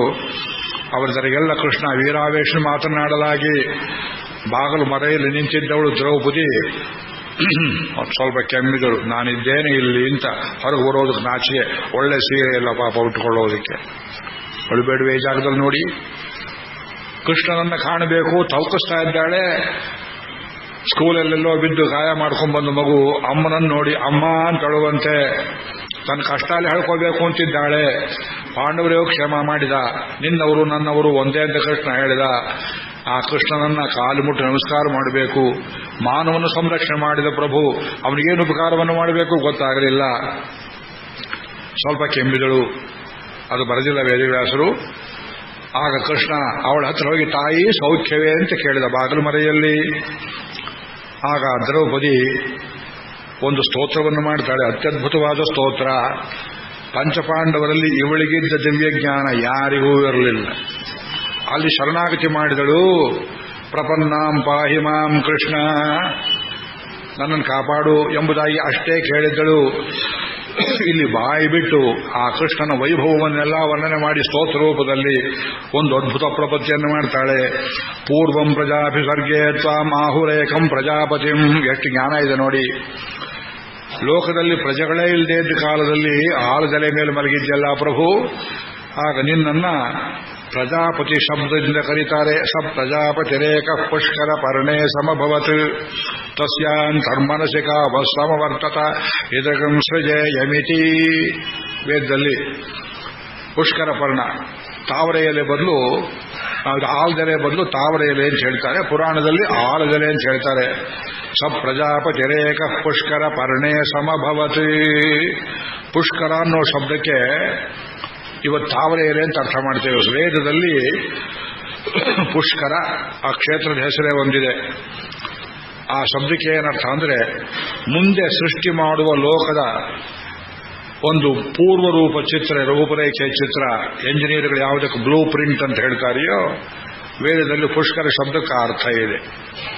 ಭಗವಂತ ಬ್ರಹ್ಮನನ್ನು ಸೃಷ್ಟಿ ಮಾಡಬೇಕು. ತಾಮಸ ದ್ರವ್ಯವನ್ನ, ರಾಜಸ ದ್ರವ್ಯವನ್ನ, ಅಹಂಕಾರವನ್ನ ಸೃಷ್ಟಿ ಮಾಡಬೇಕು. ಪಂಚಭೂತಗಳನ್ನು ಮಾಡಬೇಕು. ದೇವಾಸುರ ಮನುಷ್ಯ ಪಿಶಾಚ ಗಂಧರ್ವ ಯಕ್ಷ ರಾಕ್ಷಸರು ಸೃಷ್ಟಿ ಮಾಡಬೇಕು. ಅಷ್ಟದಿಕ್ಪಾಲಕರನ್ನು ಸೃಷ್ಟಿ ಮಾಡಬೇಕು. ಇದೇನೇನು ಸಂಕಲ್ಪ ಮಾಡಿದ್ದಾನೆಯೋ ಆ ಸಂಕಲ್ಪದ ಒಂದು ಚಿತ್ರ ಪುಷ್ಕರ ಪರ್ಣ. ಅದರಲ್ಲಿ ಮಲಗಿದ್ದಾನಂತೆ ಭಗವಂತ. ದೊಡ್ಡ ದೊಡ್ಡ ಯಾಗಗಳಲ್ಲಿ ಆ ತಾವರೆಯಲ್ಲಿ ನಿಟ್ಟು ಮಾಡಬೇಕು ಅಂತ ಹೇಳಿದ್ದಾರೆ ನಮ್ಮ ಯಜುರ್ವೇದದಲ್ಲಿ. ಆದ್ದರಿಂದ ಆ ಎಲೆಯಲ್ಲಿ ಮಲಗಿದ್ದೆ ಪ್ರಭು ನೀನು. ಆಗ ನೀನು ಪ್ರಜಾಪತಿ ಎಂಬುದಾಗಿ ಹೆಸರು. ಸೃಷ್ಟಾರಂ ಸರ್ವಲೋಕಾನಾಂ. ಯಾಗಮ್ಮ ಗೊತ್ತು ನಿನಗೆ ಅಂತ ಕೇಳಿದ್ರೆ ಅಸಿತೋ ದೇವಲೋ ಬ್ರವೀತ್. ನಮ್ಮ ಆಶ್ರಮಕ್ಕೆ ಅನೇಕ ಋಷಿಗಳು ಬಂದು ಹೋಗ್ತಾ ಇದ್ದಾರೆ. ಅಸಿತರು, ಕಪ್ಪು ಬಣ್ಣದವರು, ದೇವಲ ಅಂತ ಒಬ್ಬ ಮಹರ್ಷಿ, ಅವರು ನನಗಿದನ್ನು ಹೇಳಿದರು. ವಿಷ್ಣುಸ್ತಮಸಿ ದುರ್ಧರ್ಷ. ಕೃಷ್ಣ ನೀನು ಸರ್ವವ್ಯಾಪಕ ಅಲ್ಲವೇ ಅಂತ ಕೇಳಿದಳು. ಯಾಕಮ್ಮ ಅಂದ. ಅವತ್ತು ನಾನು ಅತ್ಯನಲ್ಲ ಕೃಷ್ಣ ದ್ವಾರಕಾವಾಸಿನಂತ ನನ್ನ ಹೃದಯದಲ್ಲೇ ನೀನಿರಲಿಲ್ಲವೇ ಅಂತ ಕೇಳಿದಳು. ಹೌದು ಇದ್ದನಲ್ಲ, ಆದ್ರೆ ನಿನಗೆ ಆ ಜ್ಞಾನವಿರಲಿಲ್ವಲ್ಲ. ಹೃದಯದಲ್ಲಿದ್ದೀಯಲ್ಲ ಅಂತ ನೀ ಕರೆದ ನನ್ನನ್ನ. ಹಾ ಕೃಷ್ಣ ದ್ವಾರಕಾವಾಸಿನ್ ಗೋಪಿ ಜನಪ್ರಿಯ. ಎಲ್ಲೆಲ್ಲೋ ನೀನೇ ಅಲಸಿ ಅಲಸಿ ಓಡಾಡಿಸಿದ್ಯಲ್ಲ. ಈಗ ವಿಷ್ಣು ಅಂತ ಹೇಳ್ತಾ ಇದ್ದೀಯಲ್ಲ, ಈಗಲಾರು ತಿಳಿಯಿತಲ್ಲ. ಇದು ಬಹಳ ಸ್ವಾರಸ್ಯವಾದ ಭಾಗ. ಇದನ್ನು ನಮ್ಮ ಕುಮಾರವ್ಯಾಸ ನಿಮ್ಮ ಕಣ್ಣಲ್ಲಿ ನೀರು ತರಿಸುವಂತೆ ಎಷ್ಟು ಚೆನ್ನಾಗಿ ವರ್ಣಿಸಿದ್ದಾನೆ. ಒಂದು ಸ್ವಲ್ಪ ಓದಿ ತೋರಿಸ್ತೇನೆ ನೋಡಿ. ಅಳ್ತಾಳೆ ದ್ರೌಪದಿ. ಇಲ್ಲಿ ಅವಳ ಕಷ್ಟ ನೆನ್ನೆ ಮೊನ್ನೆ ಉಪನ್ಯಾಸ ಕೀರ್ತು ಅಂತ ತಿಳ್ಕೋಬೇಡಿ. ಹೊರಳಿದಳು ದಶೆಯೊಡಲೊರರೆ ಮಿಗೆ ಹೊರಳಿದಳು ಹರಿಪಾದದಲ್ಲಿ. ಹೊರಳಿದಳು ದಶೆಯೊಡಲೊರರೆ. ಆ ದಿಕ್ಕುಗಳಿಂದ ಮಣ್ಣೆಲ್ಲ ಮೈಯಲ್ಲಿ ತುಂಬಿಕೊಂಡು ದ್ರೌಪದಿ ದೇವಿ ಕೃಷ್ಣನ ಪಾದದಲ್ಲಿ ಹೊರಳ್ತಾ ಇದ್ದಾಳೆ. ಮಿಗೆ ಹೊರಳಿದಳು ಹರಿಪಾದದಲ್ಲಿ. ಮೈ ಮರೆದಳು ಅಂಗನೆ ತನುವ ಮುಸುಗಿದ ಕೇಶಪಾಶದಲ್ಲಿ. ತಲೆ ಮುಡಿ ಕಟ್ಟಿಕೊಳ್ಳಿಲ್ಲ. ಆ ಕೃಷ್ಣನ ಪಾದವನ್ನ ಕಸಕಿ ಬಿಡುವಂತೆ ಆ ತಲೆ ಕೂದಲು ಸಮೇತವಾಗಿ ಮುಖದಲ್ಲಿ ಆ ಕೃಷ್ಣ ಕೃಷ್ಣ ಕೃಷ್ಣ ಅಂತ ಹೇಳ್ತಾ ಅಳ್ತಾ ಇದ್ದಾಳೆ. ಕರಗಿದಳು ಕಂದಿದಳು ಮಮ್ಮಲ ಮುರುಗಿ ಕರುಗಂದಿದಳು. ದೃಗುಜಲ ದೊರತೆ ಯುಕ್ಕಿತು ಮೇಲೆ ಮೇಲೆ ಮಹೀಶನಂಗನಿಗೆ. ಮೇಲೆ ಕೆತ್ತಿದ ತಂಗಿ ತಂಗಿ ಅಳುಬೇಡ ಅಳುಬೇಡ, ಏನಾಯ್ತಮ್ಮ ನಿನಗೆ? ಹಿಂದೆ ಸೆಳೆಸೀರೆಯ ಲಕಟ ಗೋವಿಂದ ರಕ್ಷಿಸು ಅನಾಥನಾಥ ಮುಕುಂದ ಕಾಯೈ. ಕೃಷ್ಣ ರಕ್ಷಿಸು ಕರುಣಿಸು ಅರುವಾರಿ ಇಂದಿರಾಪತಿ ಯಶೋದಾನಂದನನೇ. ಇಂದಿರಾಪತಿಯೇ ನಿನಗೆ ಹೆಂಡತಿ ಇಲ್ಲವೇ ಅಂತ ಕೇಳಿದ್ದು. ಈ ಮಾತಿನ ಅರ್ಥ ನೋಡಿ. ನೀ ಲಕ್ಷ್ಮೀಪತಿ ಕಾಣು, ಲಕ್ಷ್ಮೀಲೋಲ ಲಕ್ಷ್ಮೀಲೋಲ ಲಕ್ಷ್ಮೀಲೋಲ. ಮುಂದೆ ಇನ್ನೊಂದ್ಸಲ ಜ್ಞಾಪಕ ಮಾಡಿಕೊಳ್ತಾನೆ ಕುಮಾರವ್ಯಾಸ. ಲಕ್ಷ್ಮಿಗೆ ಏನಾದ್ರೂ ಇಂಥ ಅಪಾಯವಾಗಿದ್ರೆ ಬಿಡ್ತಾ ಇದೆಯೇ ಕೃಷ್ಣ, ನೀನು ಯೋಚನೆ ಮಾಡು. ಇಂದಿರಾಪತಿ ಯಶೋದಾನಂದನನೇ, ನೀ ತಾಯಿಯನ್ನು ಕಾಪಾಡಿದವನು. ಪತ್ನಿಗೆ ಆಪತ್ತು ಬಂದ್ರೆ, ಭೂಮಿಗೆ ಆಪತ್ತು ಬಂದ್ರೆ ಹಿರಣ್ಯಾಕ್ಷ ಅವನನ್ನು ಸಂಹಾರ ಮಾಡಿ ದವಡೆಯಲ್ಲಿ ಮೇಲೆ ಕೆತ್ತಿದವಲ್ಲವೇ ನೀನು. ಯಶೋದಾನಂದನನೆ ಕಾರುಣ್ಯ ನಿಧಿ ಸಲಹೆಂದು ಎಂದರೆ ಉಳುಹಿದ ದೇವನಿ ಮೈದೋರಿದೈತನೆಗೆ. ಅಂಥವ್ನು ಇವತ್ತು ಹುಡ್ಕೊಂಬಂದಿದ್ದೀಯ ಕೃಷ್ಣ. ಶ್ರುತಿಗಳಿಗೆ ಮೈದೋರೆ, ವೇದ ಕೊಂಡಾಡಿದ್ರೆ ಕಣ್ಣಿಗೆ ಕಾಣಿಸೋದಿಲ್ಲ. ಸುಪತಿವ್ರತಿಯರಿಗೆ ಗೋಚರಿಸೆ, ನನಗಿಂತ ದೊಡ್ಡವರಿದ್ದಾರೆ ಪತಿವ್ರತೆಯರು, ಅನಸೂಯಾದೇವಿ ಅಂತವರು, ಅವರಿಗೂ ಕಾಣಿಸೋದಿಲ್ಲ. ಯತಿ ಸಂತತಿಯ ನಿರ್ಮಳ ಸಾರ ಸಮ್ಯಜ್ಞಾನ ದೀದಿತಿಗೆ ಮತಿ ಕೊಡದ ಮಹಿಮಾಂಬು ನಿಧಿಯೇ. ವೈರಾಗ್ಯನಿಧಿಗಳಾದ ಯತಿವರ್ಯರು ಮಹಾಶ್ರೇಷ್ಠರು, ನಿನ್ನನ್ನು ಧ್ಯಾನ ಮಾಡಬೇಕು ಅಂದ್ರೆ ಮನಸ್ಸಿಗೂ ಇಟ್ಕದೇ ಇರತಕ್ಕಂಥ ನೀನು. ನಿನಗೆ ಅತಿಶಯವನೇ ಮಾಡಿ ಲಜ್ಜಾಸ್ಥಿತಿಯನ್ನುಳುಹಿದ ದೈವನೀ ಮೈದೋರಿದೈತನೆಗೆ. ಅವತ್ತು ಸಭೆಯಲ್ಲಿ ಅತಿಶಯ ಮಾಡಿಬಿಟ್ಟೆ, ಎಕ್ಸ್ಟ್ರಾರ್ಡಿನರಿ ಮಿರಕಲ್ ಮಾಡಿಬಿಟ್ಟೆ, ಕಾಪಾಡಿಯಲ್ಲ. ಹೆಸರುಗೊಂಡರ ಹಿಂದೆ ಬಂದುಬ್ಬಸದ ಭಾರವ್ಯಸರವನ್ನು ಹಿಂಗಿಸಿದೆ. ನಾನು ನಿನ್ನನ್ನು ಕರೀಲ, ಬರೀ ನಿನ್ನ ಹೆಸರು ಹೇಳಿದೆ. ಹೆಸರುಗೊಂಡರ ಹಿಂದೆ ಬಂದು ಅಪ್ರತ್ಯಕ್ಷವಾಗಿ ಬಂದು ಉಬ್ಬಸದ ಭಾರವ್ಯಸರವನ್ನು ಹಿಂಗಿಸದೆ. ಸಾಕ್ಷಾತ್ ದೃಷ್ಟ ದರ್ಶನವೇನು ಇತ್ತಪುದೋ, ಎದುರಿಗೆ ಬಂದಿದ್ದೀಯೇ ಕೃಷ್ಣ. ಅವತ್ತು ಮಾನವನ್ನ ಕಾಯಿದೆ, ಇವತ್ತು ನಿನ್ನ ದರ್ಶನದಿಂದ ಇನ್ನೇನು ಒಳ್ಳೇದಾಗತ್ತೋ ನನಗೆ ಎದುರು ನೋಡ್ತಾ ಇದ್ದೇನೆ. ಹೆಸರುಗೊಳ್ಳಲರಿಯದೆ ಮನೋಮಾಗ್ಯಸರ ಮರಳಿದ ತರ್ಕ ನಿಗಮ ಪ್ರಸರಣದ ಪರದೈವನಿ ಮೈದೋರಿದೈತನಿಗೆ. ನೀ ಬಂದಿದ್ದರಿಂದ ಬಹಳ ಸಂತೋಷಪಟ್ಟೆ ಅಂತ ಇವಳು ಕೊಂಡಾಡ್ತಾ ಇದ್ದಾಳೆ. ಪತಿಗಳಿವರಂಜಿದರು, ತಗೊಂಡು ತರಾಟಿಗೆ ಗಂಡಂದ್ರನ್ನ. ಪತಿಗಳಿವರಂಜಿದರು, ಧರ್ಮಸ್ಥಿತಿಯನ್ನು ಅರಿದವರು ಅಳುಕಿದರು. ಇವರು ಧರ್ಮ ಗೊತ್ತಿಲ್ಲ, ತಿಳಿದವರು ಅಳುಕಿದರು, ಮಾತಾಡಲಿಲ್ಲ ಅವರು. ತತ್ಪಿತೃ ಪಿತಾಮಹ ಗುರುಗಳು ಅಡಗಿದರು. ಎಲ್ಲಿ? ಅವನಿಯಲ್ಲಿ ಬಗಿದು, ಭೂಮಿಯಲ್ಲಿ ಹಳ್ಳ ತಗೊಂಡು ಭೀಷ್ಮ ದ್ರೋಣ ಕಂಠ ಪರ್ಯಂತ ಅಲ್ಲಿ ಭೂಮಿಯಲ್ಲಿಯೇ ಹುದುಗಿ ಬಿಟ್ಟರು. ಗತಿ ವಿಹೀನಗೆ ಕೃಷ್ಣ ನೀನೇ ಗತಿಯನುತ ಬಾಯಿ ಬಿಡಲು. ಲಜ್ಜಾ ಸ್ಥಿತಿ ನುಡಿದ ದೈವ ನೀ ಮೈದೋರಿದೈತನೆಗೆ. ದಾನ ಯಜ್ಞ ತಪೋ ವ್ರತಾನುಷ್ಠಾನ ನಿಷ್ಠರು ಕಾಣರು. ಅಷ್ಟವಿಧಾನ ಯೋಗದ ಸಿದ್ಧರರಿಯರು. ನಿನ್ನ ಸುಳಿವುಗಳ ಜ್ಞಾನ ಮಧ್ಯ ತ್ರಿಪುಟಿಯನು ಸಂಧಾನರಹಿತ ಜ್ಞಪ್ತಿ ಧೂಪನು ತಾನೆನಿಪ ಪರಬೊಮ್ಮನಿ ಮೈದೋರಿದೈತನೆಗೆ. ಕಾಯಿದೈ ಪ್ರಹ್ಲಾದ ಮಾರ್ಕಂಡೇಯ ವನಗಜ ಅಂಬರೀಷನ ಕಾಯಿದೈ ಕಾರುಣ್ಯದಲ್ಲಿ. ಅರ್ಥ ಆಗುತ್ತೆ ಸುಲಭವಾಗಿ ನೋಡಿ. ಆತಗೆ ಅಜಾಮಿಳನ ಕಾಯಿದೈ ಗೋವಿಂದಾಯನೇ. ತನ್ನ ಯತಿಕೆಯ ಅಭಿಮಾನವನು ನೀ ಕಾಯಿದೈ ಹರಿಯನುತ ಪದದಲ್ಲಿ ಹೊರಳಿದಳು ತರಳೆ. ಹೊರಹಾಡ್ತಿದ್ದಾಳೆ ಕೃಷ್ಣ ಕೃಷ್ಣ ಕೃಷ್ಣ. ಎದುರಿಗೆ ಬಂದ್ಬಿಟ್ಟೆ, ಯಾರಿಗೂ ಕಾಣಿಸದೇ ಇದ್ದವನು ನಿನ್ನ ಹೆಸರೇ ಕಾಪಾಡಿತು, ನೀ ಬಂದ್ಬಿಟ್ಟೆಲ್ಲ. ಇದೇ ದೊಡ್ಡ ಹಬ್ಬ. ಅವಳನ್ನ ಎಬ್ಬಿಸ್ತಾನೆ ಕೃಷ್ಣ. ದ್ರೌಪದಿಗಿಂತ ಹೆಚ್ಚಾಡ್ತಾ ಇದ್ದಾನೆ. ಏಳು ತಾಯಿ ಸರೋಜಮುಖಿ ಪಾಂಚಾಲೆ ನೊಂದು ತಂಗಿಯನುತ ಕೃಪಾಳು ಕಂಬನಿದೊಡೆದು ಕೊಡಹಿದನು ಅವಯವದ ರಜವ. ಅವಳು ಮೈ ಮೇಲೆ ಏನು ಧೂಳಿತದನ್ನೆಲ್ಲ ತನ್ನ ಉತ್ತರೀಯದಿಂದ ಪೀತಾಂಬರದಿಂದ ಒರೆಸ್ತಾ ಇದ್ದಾನೆ. ತಂಗಿ, ಅಮ್ಮ ಉಟ್ಕೊಳ್ಳೋಕೊಂದು ಬಟ್ಟೆ ಇಲ್ಲ ನಿನಗೆ, ಏನು ಸ್ಥಿತಿ ಆಯಿತೆ ತಂಗಿ. ಮೇಲು ಮುಚ್ಚಳ ತೆರೆದ ತನುವಿನ ಹೇಳಿಗೆಯ ಶೋಕಾಹಿಯಂತಿರೆ ಲೋಲಲೋಚನೆ ಅಳಲು. ಮಿಕ್ಕೆ ಹೆಕ್ಕಳಿಸಿತು ಅಡಿಗಡಿಗೆ. ಹೇಳೋಕ್ ಬಾಯಿ ಬರಲಿಲ್ಲ, ಬಿಕ್ತಾ ಇದ್ದಾಳೆ. ಅದನ್ನು ನೋಡಿ ಕೃಷ್ಣನು ಬಿಕ್ತಾ ಇದ್ದಾನೆ. ಮುಡಿಯ ಸಂವರಿಸಬಲೆ. ಅಮ್ಮ, ಈ ಕೂದಲು ಬಿಚ್ಚಿದೆ, ನೋಡೋಕ್ಕಾಗೋದಿಲ್ಲ ತಂಗಿ, ಸುಮಂಗಲ ಹೀಗಿರಬಾರದು. ಶ್ರೀಯರೆಯ ನುಡು ನವಾಂಬರವಿದೆ. ದ್ವಾರಕೆಯಿಂದ ಬರುವಾಗ ತನ್ನ ರಥದ ಗಾಡಿಯ ತುಂಬ ತಂಗಿಗಿರಲಿ ಅಂತ ಒಳ್ಳೆ ಸೀರೆ ತಂದಿದ್ದಾನೆ ಕೃಷ್ಣ. ಬೇಡ ಅಂತಾಳವಳು. ಈ ಮುಡಿ ಹೀಗೆ ಇರಬೇಕು, ನನ್ನ ಗಂಡನ ಜ್ಞಾಪಕ ಆಗಬೇಕು, ನನ್ನ ಮಾನ ತೆಗೆದವರ ಪ್ರಾಣವನ್ನು ಅವರು ತೆಗೀಬೇಕು, ಇಲ್ಲಿದ್ರೆ ಕ್ಷಮೆ ಮಾಡ್ತೇನೆ ಅಂತ ತಿಳ್ಕೊಳ್ತಾರೆ. ಒಂದು ಕೆಲಸ ಮಾಡು ಕೃಷ್ಣ, ಈ ಮುಡಿಯನ್ನು ನೀ ಮುಡಿಸ್ತೀಯ ಅಂತ ಕೇಳಿದ್ಲು. ನಾ ಮಾಡ್ತೇನೆ ತಾಯಿಯಿಂದ ಕೃಷ್ಣ ಜಾಗದಲ್ಲಿ. ತುರುಬ ಕಟ್ಟುವ ಹದನ ನಿಮ್ಮಡಿ ಅರಿಯದಂಬೆನೆ. ಇದು ನಿನ್ನ ಜವಾಬ್ದಾರಿ ಅಲ್ವೇ ಕೃಷ್ಣ ಅಂದಳು. ಈ ತುರುಬನ್ನು ಕಟ್ಟುವ ಪ್ರತಿಜ್ಞೆಯನ್ನು ಭೀಮ ಮಾಡಿದ್ದಾನೆ. ಆದರೆ ಭೀಮನಿಗೆ ಆ ಶಕ್ತಿ ಕೊಡೋರು ಯಾರು? ಕೃಷ್ಣ ನೀನಲ್ಲವೇ? ತುರುಬ ಕಟ್ಟುವ ಹದನ ನಿಮ್ಮಡಿ ಅರಿಯದಂಬೆನೆ ಸಕಲ ಚರಾಚರದ ಚೇತನ ರೂಪಿ ದೇಹಿ ನಿಕಾಯ ಕೃತ ಸಾಕ್ಷಿ. ಭೀಮನ ಹೃದಯದಲ್ಲಿದ್ದೀಯೇ, ನನ್ನ ಹೃದಯದಲ್ಲಿದ್ದೀಯೇ, ಪ್ರಾರ್ಥನೆ ಮಾಡುವ ಹೃದಯದಲ್ಲಿದ್ದೀಯೇ. ತರಿದು ದುಶಾಸನ ನವಕ್ಷದಳು ಒರೆವ ರಕುತದಳು ಅದ್ದಿ ಕಟ್ಟುವ ತುರುಬನರಿಯಲ ಕೃಷ್ಣ ಎಂದಳು ಕಮಲಮುಖಿ ನಗುತ್ತ. ಈ ಜವಾಬ್ದಾರಿ ನಿಂದಲ್ವೇ ಕೃಷ್ಣ?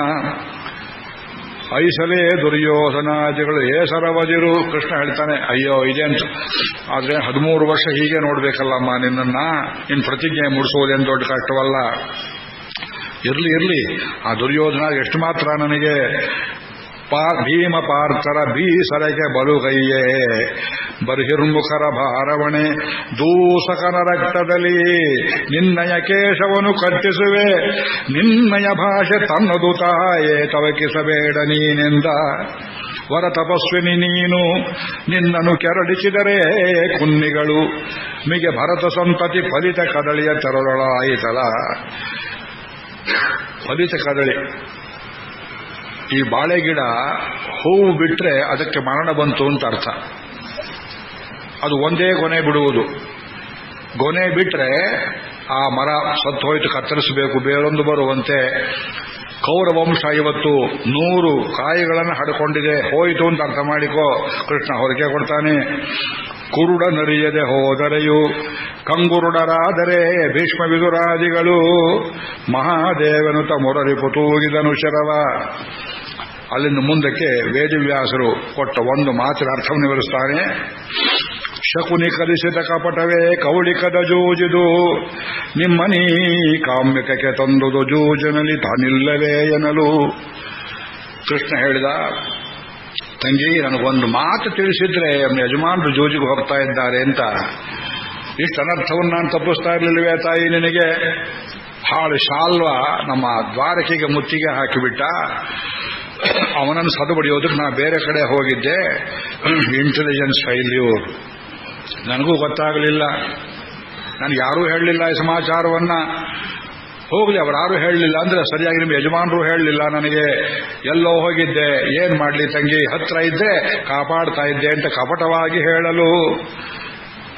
ಅದಕ್ಕೆ ಹೇಳ್ತಾ ಇದ್ದಾಳೆ, ಸಕಲ ಜೀವನ ಕರ್ಮ ಸಾಕ್ಷಿ ಪ್ರಖರ ಚೈತನ್ಯ ಸ್ವರೂಪಾತ್ಮಕನು ನೀನಲ್ಲಿಲ್ಲ ಹುಸಿಯಲ್ಲ. ನೀನು ಅಲ್ಲಿರ್ಲಿಲ್ಲ ಅಂತ ಹೇಳ್ತೀಯಲ್ಲ, ಹುಸಿಯಲ್ಲವೇ ಕೃಷ್ಣ? ಇಲ್ಲಮ್ಮ, ನಾನು ಸತ್ಯವಾಗಿ ಹೇಳ್ತೇನೆ, ಅಲ್ಲಿರಲಿಲ್ಲ. ದೇವಿ ತಾನಿದ ನರೆದೊಳಾದಡೆ ವಸುದೇವನಾಣೆ. ಕೃಷ್ಣ ಮಾಡೋ ಶಬ್ದ ನೋಡಿ. ನಮ್ಮ ಅಪ್ಪನಾಣೆ ನಂಗೆ ಗೊತ್ತಿಲ್ಲ ಈ ಕಥೆ. ಯಾಕೆ? ನೀ ಹೇಳಲಿಲ್ವಲ್ಲ. ತತ್ವ ಏನು? ನೀ ಪ್ರಾರ್ಥನೆ ಮಾಡಬೇಕು, ಬಾಯಿ ಬಿಟ್ಟು ಕೇಳಬೇಕು. ಗೋಪ್ತೃತ್ವವರ್ಣಂ ತಥಾ. ಶರಣಾಗತಿ ಮಾಡೋರು ತಪ್ಪಾಯಿತು, ಬಾಯಿ ಬಿಟ್ಟು ಹೇಳಬೇಕು, ಕಾಪಾಡು ಅಂತ ಕೇಳಬೇಕು.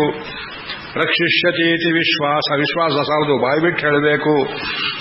ಇದು ಎರಡರಲ್ಲಿ 3 ಕಡೆ 4 ಕಡೆ ವರ್ಣನೆ ಮಾಡ್ತಾರೆ.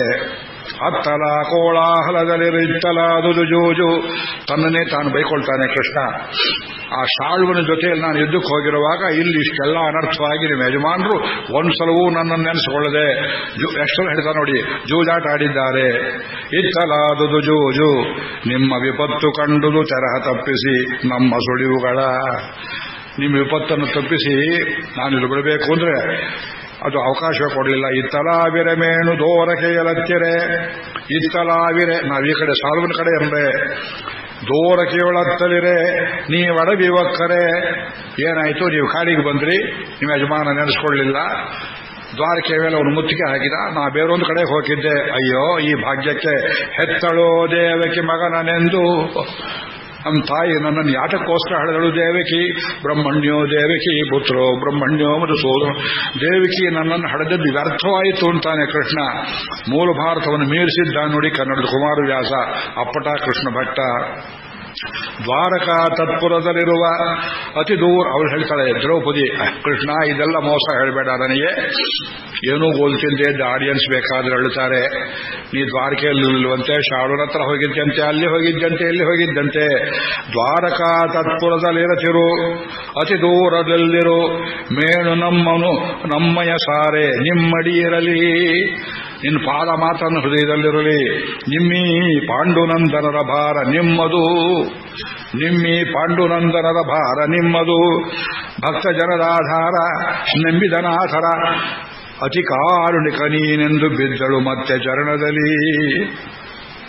ಮಗನ ಕರೆದರೆ ಯಮನ ದೂತರ ತಗೊಳ್ಳುವೊಂದು ಸಮೀಪವರ್ತಿಯೇ. ನಾರಾಯಣ ಬಾರೋ ಎಲ್ಲಿ ಅಂತ ಕರೆದ ಅಜಮಿಳ. ಆಗ ನೀನಷ್ಟು ದೂರದಲ್ಲಿದ್ದೆ ಅಂತ ಕೇಳಿದ್ದು ದ್ರೌಪದಿ. ಹೊಡ್ಬೇಕು ನೋಡಿ, ಅಜಮಿಳಿಗಿಂತ ನಾ ಕಡಿಯಾದನೆ ನಾನು. ಮಗನ ಕರೆದರೆ ಯಮನ ದೂತರ ತಗೊಳ್ಳುವೊಂದು ನೀ ಸಮೀಪವರ್ತಿಯೇ. ನಗಧರ ಶ್ರೀಕಾಂತ ಸಲಹೆನೆ ಮುನಿಕುಮಾರಕನ ಉಗುಡಿಸಿದೆಲ ಮೃತ್ಯುವಿನ ತಾಳಿಗಳೊಂದು ಸಮೀಪವರ್ತಿಯೇ. ಸಾಂದೀಪನಿ ಪುತ್ರನನ್ನು ಕಾಪಾಡಿದೆ. ಗುರುದಕ್ಷಿಣೆ ಏನು ಬೇಕು ಅಂತ ಕೇಳಿದ ಕೃಷ್ಣ ಗುರುಗಳನ್ನ. ಏನು ಬೇಡ ಹೋಗಪ್ಪ ಅಂದ್ರು. ಇಲ್ಲ ಗುರುದಕ್ಷಿಣೆ ಕೊಡದೆ ಇದ್ರೆ ವಿದ್ಯೆ ಕೃತವಾಗೋದಿಲ್ಲ. ಗುರುಗಳೇ ಅಯ್ಯೋ ನನಗೇನೇ ಪಾಠ ಹೇಳ್ಕೊಳಕ್ ಬರುತ್ತೆ, ಗುರುದಕ್ಷಿಣೆ ಕೇಳೋಕೆ ನನಗೆ ಗೊತ್ತಿಲ್ಲ. ಅಲ್ಲಿದ್ದಾಳೆ ನಮ್ಮ ಪತ್ನಿ, ಹೋಗಿ ಕೇಳು ಏನು ಬೇಕು ಒಂದು ಸೆಕ್ರೆಟರಿ ಇದ್ದ ಹಾಗೆ. ಆ ಸಾಂದೀಪನಿ ಹೆಂಡತಿ ಹೇಳಿದ್ಲು ಏನು ಬೇಡ, ಸತ್ತು ಹೋದ್ ನನ್ನ ಮಗನನ್ನು ತಂದುಕೊಡು ಅಂತ ಕೇಳಿಬಿಟ್ಲು. ಆಗ ನೀನೆಲ್ಲಿದ್ದೆ ಕೃಷ್ಣ? ಹತ್ರ ಇದ್ಯೋ ದೂರದಲ್ಲಿದ್ಯೋ? ನಗಧರ ಶ್ರೀಕಾಂತ ಸಲಹೆನೆ ಮುನಿಕುಮಾರಕನ ಉಗುಡಿಸಿದೆಯಲ್ಲ, ಮೃತ್ಯುವಿನ ಬಾಯಿಂದ ಉಗುಡಿಸಿ ಹೊರಗೆ ತಗೊಂಬಂದಲ್ಲ.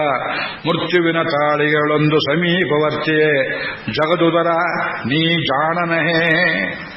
ತಂಗಿ ಜೊತೆಯಲ್ಲಿ ರೇಗಿಸಿ ಮಾತನಾಡಿ ನನ್ನ ಗಂಡಂದು ನಿನ್ನೆ ನೆನೆಯಲಿಲ್ಲ ಅಂತ ಆ ಸಂಕಟ ಹೇಳ್ಕೊಳಕ್ ಬಂದಿದ್ದೆ ಅಂತ ಕಾಣುತ್ತೆ. ಪ್ರಭು ನಾನು ನಿನ್ನ ನೆನೆಯಲಿಲ್ಲವೇ? ನೀ ನೆನದಿಯಮ್ಮ. ಎಲ್ಲ ಅನರ್ಥ ಆದ್ಮೇಲೆ ನೆನ್ಕೊಂಡೆ, ನನ್ನನ್ನ ಮೊದಲೇ ಹೇಳಿದೆಯಾ ಅದನ್ನ. ಆಯಿತು ಹೇಳು ತಂಗಿ, ನೀ ಪಿರಿದಾಯಸವನ್ನು ಅನುಭವಿಸಲು ಉದಿಸಿದೆ. ನೀ ಹುಟ್ಟಿದ್ದೆ ಈ ಅನರ್ಥಗಳನ್ನೆಲ್ಲ ಅನುಭವಿಸುವುದಕ್ಕೆ. ರಾಯನಾಡಿದ ಭಾಷೆ ಸರಲಿ ವನಪ್ರವಾಸದಲ್ಲಿ 12 ವರ್ಷ ಪ್ರವಾಸ ಮುಗಿಲಿ. ವಾಯುತರು ಜನ ಕೈಯಲೇ ನಿನ್ನಾಯಿತಿ ಕೈಯಹುದು ಪ್ರತಿಜ್ಞೆಗೆ ತಾಯೇ ತಾ ಹೊಣೆಯೆಂದು. ವಾಯುಸುತನ ಕೈಯಲ್ಲಿ ದುಶ್ಯಾಸನ ರಕ್ತವನ್ನ ಪಾನ ಮಾಡಿಸ್ತೇನೆ, ದುರ್ಯೋಧನ ತೊಳೆ ಮುಡಿಸ್ತೇನೆ, ಯೋಚನೆ ಮಾಡಬೇಡ ಎಂಬುದಾಗಿ ಹೇಳಿ ಕೃಷ್ಣ ಆ ದ್ರೌಪದಿಯನ್ನು ಸಮಾಧಾನ ಮಾಡ್ತಾ ಎಲ್ಲೋ ಕೆಲವು ಪದ್ಯ ಮಾತ್ರ ಓದಿದೆ. ಅದಿಡೀ ಪ್ರಸಂಗ ಓದಬೇಕು. ಕಥೆ ಮುಂದಕ್ಕೆ ಹೋಗಿಲ್ಲ. ಮೂಲ ಪ್ರಸಂಗದಲ್ಲಿ ಆ ಸನ್ನಿವೇಶ ಆಗಿದೆ ನೋಡಿ, ಕವಿ ಮಾಡುವ ಕೆಲಸ ಅಲ್ಲ. ಕೃಷ್ಣ ದ್ರೌಪದಿ ಪರಸ್ಪರ ಭೇಟಿಯಾಗುವ ಸನ್ನಿವೇಶಕ್ಕಿಂತ ಒಂದು ಸನ್ನಿವೇಶ ಉಂಟೆ. ಭಗವಂತ ಮತ್ತು ಅತ್ಯಂತ ಅಂತರಂಗದ ಭಕ್ತೆಯೊಬ್ಬಳು, ದ್ರೌಪದಿಗಿಂತ ಶ್ರೇಷ್ಠ ಭಕ್ತೆಯರು ಉಂಟೆ ಲೋಕದಲ್ಲಿ, ಯೋಚನೆ ಮಾಡಿಕೊಳ್ಳಿ. ಅಂತಹ ಭಕ್ತರಿಗೆ ಕಷ್ಟ. ಹೀಗೆ ಸ್ತೋತ್ರ ಮಾಡ್ತಾಳೆ ಮೂಲದಲ್ಲಿ.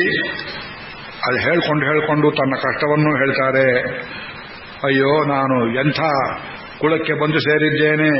ಸುಷಾ ಭವಾಮಿ ಧರ್ಮೇಣ ಸಾಹಂ ದಾಸೀಕೃತ ಬಲಾತೆ ಜೀವತ್ಸು ಪಾಂಡವೇಶು ಪಾಂಚಾಲೇಶು ಚ ವೃಷ್ಣಿಷು. 64ನೇ ಶ್ಲೋಕ. ನನ್ನ ಗಂಡಂದರು ಬದುಕಿರುವಾಗ, ನನ್ನ ತಂದೆ ಬದುಕಿರುವಾಗ, ನನ್ನ ಅಣ್ಣ ತಮ್ಮಂದರು ಬದುಕಿರುವಾಗ ಅವರ ಎದುರುಗಡೆಯ ದಾಸಿ ಭಾವೇನ ಮಾಂ ಭೋಕ್ತುಂ ಯಶುಸ್ತೆ ಮಧುಸೂದನ. ದಾಸಿ ಅಂದ್ರೆ ವೇಶ್ಯೆ, ನನ್ನನ್ನು ವೇಶ್ಯೆ ಮಾಡಿ ಅಂತಃಪುರಕ್ಕೆ ಸೇರಿಸಬೇಕು ಅಂತ ಹೊಂಚು ಮಾಡಿದ್ದಾಯಿ ಪಾಪಿ ದುರ್ಯೋಧನ. ನನ್ವಹಂ ಕೃಷ್ಣ ಭೀಷ್ಮಸ್ಯ ಧೃತರಾಷ್ಟ್ರಸ್ಯ ಉಭಯೋ ಸ್ನುಷಾ ಭವಾಮಿ. ನಾನು ಭೀಷ್ಮನಿಗೆ ಸೊಸೆಯಲ್ಲವೇ, ಧೃತರಾಷ್ಟ್ರನಿಗೆ ಸೊಸೆಯಲ್ಲವೇ? ಹೌದಮ್ಮ, ಅವ್ರು ಹೇಳಬೇಕಲ್ಲ ಹಾಗಂತ. ನೀ ಸೊಸೆ ಅಂತ ನೀ ಹೇಳಿಬಿಟ್ರಾಗೋಯ್ತೆ. ಸಾಹಂ ದಾಸಿ ಕೃತಾಬಲಾತೆ ಗರ್ಭಯೇ ಪಾಂಡವಾನ್ ಸ್ವೇವ. ಈ ಪಾಂಡವರನ್ನೇ ಬೈತೇನೆ ಕೃಷ್ಣ, ನೀನೇ ಸಾಕ್ಷಿ ಎಂದಳು. ನಾನು ಗಂಡನನ್ನೇ ಬೈತೇನೆ.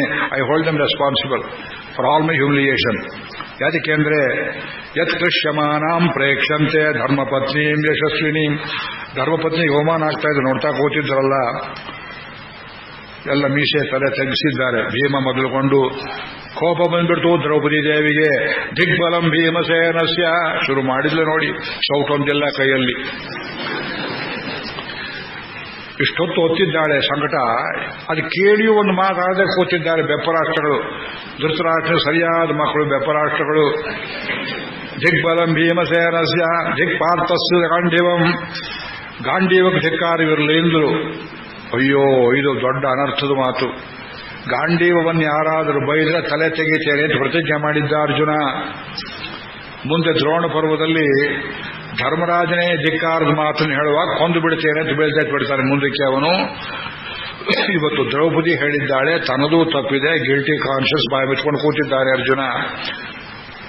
ದಿಗ್ಬಲಂ ಭೀಮಸೇನಸ್ಯ ದಿಕ್ಪಾರ್ಥಸ್ಯ ಚ ಗಾಂಡಿವಂ ಯೌ ಮಾಂ ವಿಪ್ರಕೃತಾಂ ಕ್ಷುದ್ರೈಃ ಮರ್ಷಯೇತಾಂ ಜನಾರ್ದನ ಭಾರ್ಯಾಯಾಂ ರಕ್ಷಮಾಣ. ಎಷ್ಟು ಹೇಳಿ, ಹೆಂಡತಿ ಸುರಕ್ಷಿತವಾಗಿದ್ದರೆ ಮಕ್ಕಳು ಚೆನ್ನಾಗಿದ್ದರೆ ಸತ್ತು ಮೇಲೆ ಪಿಂಡ.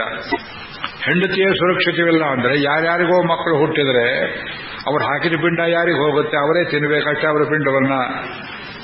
ನನ್ನ 5 ಮಕ್ಕಳು, ಒಬ್ಬೊಬ್ಬರು ಒಂದೊಂದು ಮಗು ಹುಟ್ಟಿದ. ಪ್ರತಿವಿಂಧ್ಯ ಯುಧಿಷ್ಠಿರಾತಿ ಸುತ ಸೋಮ, ಒಬ್ಬೊಬ್ಬರ ಹೆಸರನ್ನು ಹೇಳ್ತಾಳೆ. ಅದನ್ನೆಲ್ಲ ಹೇಳಿ ಇನ್ನೊಂದು ಮಾತನ್ನ 1-2-3 ಓದಬೇಕು. ಪ್ರಸಂಗ ಮುಂದಕ್ಕೆ ಹೋಗ್ತಾ ಇಲ್ಲ. ಇವತ್ತು ಅರಣ್ಯ ಪರ್ವ ಮುಂದಕ್ಕೆ ಹೋಗಿ ಕೊಡಿಸೋದಿಲ್ಲ. ಇಷ್ಟು ಹೇಳಿಯೂ ಸುಮ್ಮನೆ ಕೂತಿದ್ದಾರೆ ತಲೆ ತಗ್ಗಿಸಿ. ಪಾಂಡವರು ಇವರು ಯಾರು ಅಂತ ಕೇಳಿದ್ಲು ಕೃಷ್ಣನಿಗೆ. ಇವರು ಯಾರು ಗೊತ್ತೇನಿವರು? ಯಾರು தெரியாದೆ? எனக்கும் தெரியாது. ಇವರು ಯಾರೋ ನನಗೂ ಗೊತ್ತಿಲ್ಲ. ನೈವ ಮೇ ಪತಯಸ್ಸಂತಿ, ನನ್ನ ಗಂಡಂದ್ರೆ ಇಲ್ಲ, ನಾನು ಮುಂಡಿಯಾಗಿದ್ದೇನೆ. ಅಪ್ಪ, ಒಬ್ಬ ಹೆಂಗಸಿ ಮಾತನ್ನಾಡ್ತಾಳೆ ಗಂಡನ ಎದುರಿಗೆ ಅಂದ್ರೆ ಅವಳಿಗೆ ಎಷ್ಟು ಸಂಕಟ ಆಗಿರ್ಬೇಕು ಯೋಚನೆ ಮಾಡಿಕೊಳ್ಳಿ. ಕುಮಾರಾಸ ಬಿಟ್ಟುಬಿಟ್ಟ ಈ ಭಾಗವನ್ನ. ನೈವ ಮೇ ಪತಯಸ್ಸಂತಿ 125ನೇ ಶ್ಲೋಕ. ಇದು ಹುಡುಕೋಡೋದು ಕಷ್ಟ, ಸ್ಪ್ಯಾನ್ ಬಹಳ ಇದೆ.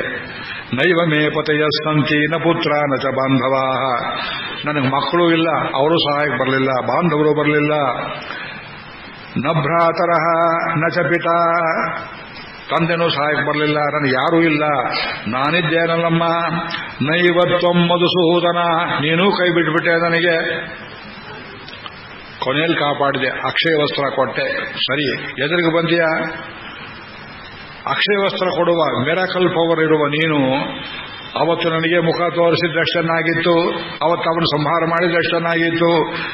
ಅಂದ್ರೆ ಕೆಲವರು ಭಕ್ತರು ದೇವರಿಲ್ಲ ಅಂತ ಕೂಡ ಹೇಳ್ತಾರೆ ಆಪತ್ತಿನಲ್ಲಿ. ತಿಳಿಯದೆ ದುಃಖದ ಬರದಲ್ಲಿ ಆಡುವ ಮಾತಿಗೆ ಶಾಸ್ತ್ರಾರ್ಥವನ್ನು ಮಾಡಬಾರದು, ಕೋಪದಲ್ಲಿ ಆಡಿದ್ದಾರೆ. ಆ ದೇವರೆಂಬವನಿದ್ದು ನನಗೆ ಹೀಗಾಗಿತ್ತೆ ಅಂತ ಒಬ್ಬ ಭಕ್ತ ಹೇಳ್ತಾನೆ. ಅನನ್ಯ ಚಿಂತೆಯಂತೋ ಮಾಂ ಯೇ ಜನ ಪರ್ಯುಪಾಸತೆ. ಗೀತೋಪನ್ಯಾಸ ಮಾಡಲಿಲ್ಲ, ಇಲ್ಲಿ ಮಾಡಿಸಬೇಕು ಅಂತ ಕೂತಿದ್ರು ಅವರು. ಈ ಭಟ್ರು ಬಂದು ಭಾರತಾನೇ ಆಗಬೇಕು ಅಂತ ಹಠ ಮಾಡಿದ್ರಿಂದ ಗೀತೆ ಹೋಯಿತು. ಯಾವ ಬರುತ್ತೋ ಗೊತ್ತಿಲ್ಲ. 12ನೇ ಅಧ್ಯಾಯದಲ್ಲಿ ಭಗವಂತ 9ನೇ ಅಧ್ಯಾಯದಲ್ಲಿ ಗೀತೆಯಲ್ಲಿ ಅನನ್ಯ ಚಿಂತೆಯಂತೋ ಮಾಂ ಯೇ ಜನ ಪರ್ಯುಪಾಸತೆ ತೇಷಾಂ ನಿತ್ಯಾಭಿಯುಕ್ತಾನಾಂ ಯೋಗಕ್ಷೇಮಂ ವಹಾಮ್ಯಹಂ ಹೇಳಿಬಿಟ್ಟ. ಅನನ್ಯವಾಗಿ ನನ್ನನ್ನು ಧ್ಯಾನ ಮಾಡತಕ್ಕ ಭಕ್ತರಿಗೆ ಸಕಲ ಯೋಗಕ್ಷೇಮವನ್ನು ನಾನೇ ಮಾಡ್ತೇನೆ ಅಂತ ಇದನ್ನೊಬ್ಬ ಭಾಗವತ ಬ್ರಾಹ್ಮಣ ಮಹಾಭಕ್ತ ಓದ್ತಾ ಇದ್ದ. 3 ದಿವಸ ಉಪವಾಸ, ಮನೆಯಲ್ಲಿ ಏನೂ ಇಲ್ಲ ತಿನ್ನುವುದಕ್ಕೆ, ಬಡತನ, ಮಕ್ಕಳೆಲ್ಲ ಎಲುಬುಗೂಡು ಎಣಿಸಬಹುದು. ಹೆಂಡತಿ ಹೇಳಿದ್ವಿ, ಏನ್ರಿ ಹಗಲೆಲ್ಲ ಬರೀ ಕೆಲಸಕ್ಕೆ ಬಾರದು, ಭಗವದ್ಗೀತೆ ಓದಿ ಓದಿ ಓದಿ ಕೂತಿದ್ದೀರಿ, ನೀವು ಕೃಷ್ಣ ಬಂದನೆ ಕಾಪಾಡಿದಿನೇ. ಈ ಶ್ಲೋಕ ಓದಿದ್ರಲ್ಲ, ಅನನ್ಯ ಚಿಂತೆಯಂತೋ ಮಾಂ, ಒಂದು ಕಾಳು ಅಕ್ಕಿ ತಂದು ಕೊಟ್ಟನೆ ನಮಗೆ. ಬ್ರಾಹ್ಮಣನ ಕೋಪ ಬಂದ್ಬಿಡ್ತು. ಹಾಗಿದ್ರೆ ಈ ಶ್ಲೋಕ ಕೃಷ್ಣಂದಲ್ಲ, ಯಾರೋ ಬರು ಸೇರಿಸಿರ್ಬೇಕು, ತಗೊಂಬ ಕೆಂಪು ಶಾಯಿ ಅಂತ ಹೇಳಿ. ಆ ಕೆಂಪು ಶಾಯಿಯಲ್ಲಿ ಆಗಿನ ಕಾಲದ ಈ ಪೆನ್ಗೊಂದು ಕಡ್ಡಿ ಸಿಗಿಸ್ತಾ ಇದ್ರು, ಸರಿಯಾಗಿ ಬರೀತಾ ಇರಲಿಲ್ಲ. ಆ ಕೆಂಪು ಶಾಯಿಯಿಂದ ಈ ಶ್ಲೋಕವನ್ನ ರೆಡ್ ಇಂಕಲ್ಲಿ ಹೊಡೆದು ಹಾಕಿಬಿಟ್ಟ. ಹೊಡೆಯುವ ರಭಸದಲ್ಲಿ ಹಾಳೆ ಹರಿದು ಹೋಯಿತು, ಗೀಚಿ ಹೋಯಿತು. ಹಾಳಾಗಿ ಹೋಗ್ಲಿ, ಸ್ನಾನಕ್ಕೆ ಹೋದ. ಅದಾಗುವಷ್ಟರಲ್ಲಿ ಒಬ್ಬ ಕಪ್ಪು ಬಣ್ಣದ ಬಾಲಕ ತಲೆ ತುಂಬ ಕಾಯಿ ಪಲ್ಯ ತುಪ್ಪ ಅಕ್ಕಿ ಬೆಲ್ಲ ಎಲ್ಲ ಇಟ್ಕೊಂಡು ಮನೆಗೆ ಬಂದವನಮ್ಮ, ಅಡಿಗೆ ಸಾಮಾನು ಕಳಿಸಿದ್ದಾರೆ ನಿಮ್ಮ ಯಜಮಾನರು, ತಗೊಳ್ಳಿ. ನಮ್ಮ ಯಜಮಾನ್ರೆ ಈಗ ಸ್ನಾನಕ್ಕೆ ಹೋಗಿದ್ದಾರಲ್ಲ, ನೀನ್ ಯಾರೋ? ಗೋವಿಂದ ಅಂತ ನನ್ನ ಹೆಸರು. ಸ್ವಲ್ಪ ತಾಳೋ, ನಿನ್ನ ಬಾಯಲ್ಲಿ ಯಾಕಮ್ಮ ಮಾರಕ್ತಾ ಬರ್ತಾ ಇದೆ ಅಂತ ಕೇಳಿದ್ಲು. ಆ ಗೋವಿಂದನನ್ನ ನಿಮ್ಮ ಯಜಮಾನರು ಗೀರು ಬಿಟ್ರು, ನನ್ನ ಬಾಯನ್ನ ಆ ಶ್ಲೋಕ ಹೊಡೆದಾಕ್ಬಿಟ್ರು. ನನ್ನ ಬಾಯಿಂದ ಬಂದು ಮಾತು ನಾನದಲ್ಲ ಅಂದ್ಬಿಟ್ರು. ಹೆಚ್ಚು ಹೇಳಬೇಡಿ, ನಾ ಬಂದಿದ್ದೆ ಅಂತ ಪದಾರ್ಥ ಇಟ್ಟು ಹೋಗಿಬಿಟ್ಟ. ಅಡಿಗೆ ಮಾಡಿದ್ಲು, ಯಜಮಾನ ಬಂದ. ಎಲ್ಲಿ ಘಮಘಮ ಅಂತ ಇದೆಲ್ಲ ಅಡಿಗೆ, ಯಾರು ತಂದು ಕೊಟ್ರು? ಅವನು ಯಾವನೋ ಗೋವಿಂದ ಅಂತ ಕಾಣ್ರಿ, ನೀವೇ ಕಳಿಸಿದ್ರಂತೆ. ಹೇಗಿದ್ದ ಅವನು? ಕಪ್ಪಾಗಿದ್ದ, ಕುಳ್ಳಾಗಿದ್ದ, ಬಾಯಲ್ಲಿ ರಕ್ತ ಸುರಿತಾ ಇತ್ತು. ಏನ್ರಿ ಮಾಡಿದ್ರೆ ಅವನಿಗೆ ನೀವು? ಅಯ್ಯೋ ಪಾಪವೇ, ಅವನ ಬಾಯನ್ನೇ ಕಿತ್ತು ಹಾಕಿಬಿಟ್ಟೆ, ನಾಲ್ಗೆ ಕತ್ತರಿಸಿಬಿಟ್ಟೆ, ಈ ಶ್ಲೋಕ ಅವನದಲ್ಲ ಅಂತ ಹೇಳಿಬಿಟ್ಟೆ ಅಂತ ಅವನು ಸಂಕಟ ಪಟ್ಕೊಂಡ. ನೋಡು, ನೀ ಹೇಳಿದ್ರಿಂದ ಆ ಕೆಲಸ ಮಾಡಿದೆ, ನಿನಗೆ ದರ್ಶನ ಕೊಟ್ಟ, ನನಗೆ ದರ್ಶನ ಬರಲಿಲ್ಲ, ನಾ ಬಾಯಿಗೀರಿಬಿಟ್ಟೆ ಅಂತ. ಇಂಥ ಶ್ಲೋಕ ಭಗವದ್ಗೀತೆಯ ಒಂದೊಂದು ಶ್ಲೋಕಕ್ಕೆ ಒಂದೊಂದು ಕಥೆಯನ್ನು ಹೇಳ್ಬೋದು. ಅನನ್ಯ ಭಕ್ತರು ಹಾಗೆ ನಾಲಿಗೆಯನ್ನು ಗೀಚಿದರು, ಮನೆಗೆ ತೊಂದರಿಗೆ ತೊಂದನಾಗಿ ಪದಾರ್ಥಗಳನ್ನು ತಂದು ಕೊಟ್ಟ ಕೃಷ್ಣ. ಈ ಶರೀರದ ಯೋಗಕ್ಷೇಮ ಮಾಡೋದು ಅವನಿಗೇನು ಕಷ್ಟವಾದ ವಿಷಯವಲ್ಲ. ಆಮೇಲೆ ತಾನೇ ಇನ್ನೊಂದು ಮಾತನ್ನಾಡ್ತಾಳೆ ದ್ರೌಪದಿ ದೇವಿ. ಚತುರ್ಭಿ ಕಾರಣೇ ಕೃಷ್ಣ ತ್ವಯಾ ರಕ್ಷಾಸ್ಮಿ ನಿತ್ಯಶಃ. 4 ಕಾರಣಕ್ಕಾಗಿ ನೀನು ನನ್ನನ್ನು ಕಾಪಾಡಲೇಬೇಕು, ಬಾಕಿ ಕಾರಣ ಬೇಡ. 4 reasons for which you have to protect me. ಯಾವುದು ಅಂತ ಕೇಳಿದ್ರೆ ಸಂಬಂಧಾತ್, ಗೌರವಾತ್, ಸಖ್ಯಾತ್, ಪ್ರಭುತ್ವೇನೈವ ಕೇಶವ. ಸಂಬಂಧಾತ್ ಪಿತೃಶ್ವಶ್ರೀಯ ಭಾರ್ಯಾತ್ವಾತ್. ವಸುದೇವನಿಗೆ ತಂಗಿಯ ಮಗ ಈ ಅರ್ಜುನ, ಅಂದ್ರೆ ನಾನಿನ್ನ ಸ್ವಂತ ಸೋದರಳಿನ ಹೆಂಡತಿ ಅನ್ನೋ ಭಾವನೆಯಿಂದ ನೀನು ಕಾಪಾಡಬೇಕು. ಸಂಬಂಧಾತ್, ಗೌರವಾತ್, ಅಗ್ನಿಕುಂಡೋದ್ಭವತ್ವಾತ್. ನಾನು ಅಗ್ನಿಯಲ್ಲಿ ಉಂಟಾದವಳು ಅಯೋನಿಜೆ. ನಿನಗಾದರೂ ತಾಯಿ ಸಂಬಂಧ ಗರ್ಭ ಸಂಬಂಧ ಉಂಟು ಕೃಷ್ಣ, ನನಗೆ ಅದೂ ಇಲ್ಲ, ಅದಕ್ಕಾಗಿ ಗೌರವಿಸಬೇಕು. ಸಖ್ಯಾತಿ ಭಕ್ತಿಮತ್ವಾತ್. ನಿನ್ನಲ್ಲಿ ಹೊರತು ನಾನು ಯಾರಲ್ಲಿಯೂ ಇಷ್ಟು ಪ್ರೀತಿ ತೋರಿಸಿಲ್ಲ. ಪ್ರಭುತ್ವೇನ, ನಿನಗೆ ಸಾಮರ್ಥ್ಯವಿದೆ, ಭಕ್ತರ ಕಷ್ಟವನ್ನು ನಿವಾರಣೆ ಮಾಡುವ ಶಕ್ತಿ ಇದೆ. ಈ 4 ಕಾರಣಗಳಿಗಾಗಿ ನನ್ನನ್ನು ರಕ್ಷಿಸಬೇಕು ಅಂತ ಕಾರಣ ಕೊಟ್ಟು ಸಂಯುಕ್ತಿಕವಾಗಿ ತರ್ಕಬದ್ಧವಾಗಿ ಪ್ರಾರ್ಥನೆ ಮಾಡಿದಳು. ಇದಾದ ಮೇಲೆ ಕೃಷ್ಣ ತಲೆ ಮೇಲೆ ಕೈ ಇಟ್ಟ ಕೆಳಗೆ ಕೂತ. ತಂಗಿ ಒಂದು ಮಾತು ಹೇಳ್ತೇನೆ ಕೇಳುಂದ. ರೋದಿಷ್ಯಂತೆ ಸ್ತ್ರೀಯೋ ಹ್ಯೇವಂ ಯೇಷಾಂ ಕ್ರುದ್ಧಾಸಿ ಭಾವಿನಿ. ಯಾರು ನಿನಗೆ ಅವಮಾನ ಮಾಡಿದ್ರು, ಯಾರ ವಿಷಯದ ನಿನಗೆ ಕೋಪ ಇದೆಯೋ ಅವರು 14 ವರ್ಷದಲ್ಲಿ ಅವರ ಹೆಂಡತಿಯರಲ್ಲ, ನಿನ್ನ ಹಾಗೆ ಅಳುವಂತೆ ಮಾಡ್ತೇನೆ. ಶ್ರೀಪರ್ವದ ಕಥೆ. ದುರ್ಯೋಧನ ಹೆಂಡತಿಯರು, ದುಶಾಸನ ಹೆಂಡತಿಯರು ಎಲ್ಲರೂ ಗೊಳು ಅಂತ ಅಳುವಂತೆ ಮಾಡ್ತೇನೆ ನಾನು. ವಿಭತ್ಸು ಶರಸಂಶಾಂತಾತ್. ಅರ್ಜುನನ ಬಾಣಗಳಿಂದ ಕೆಲಸವನ್ನು ಮಾಡ್ತೇನೆ.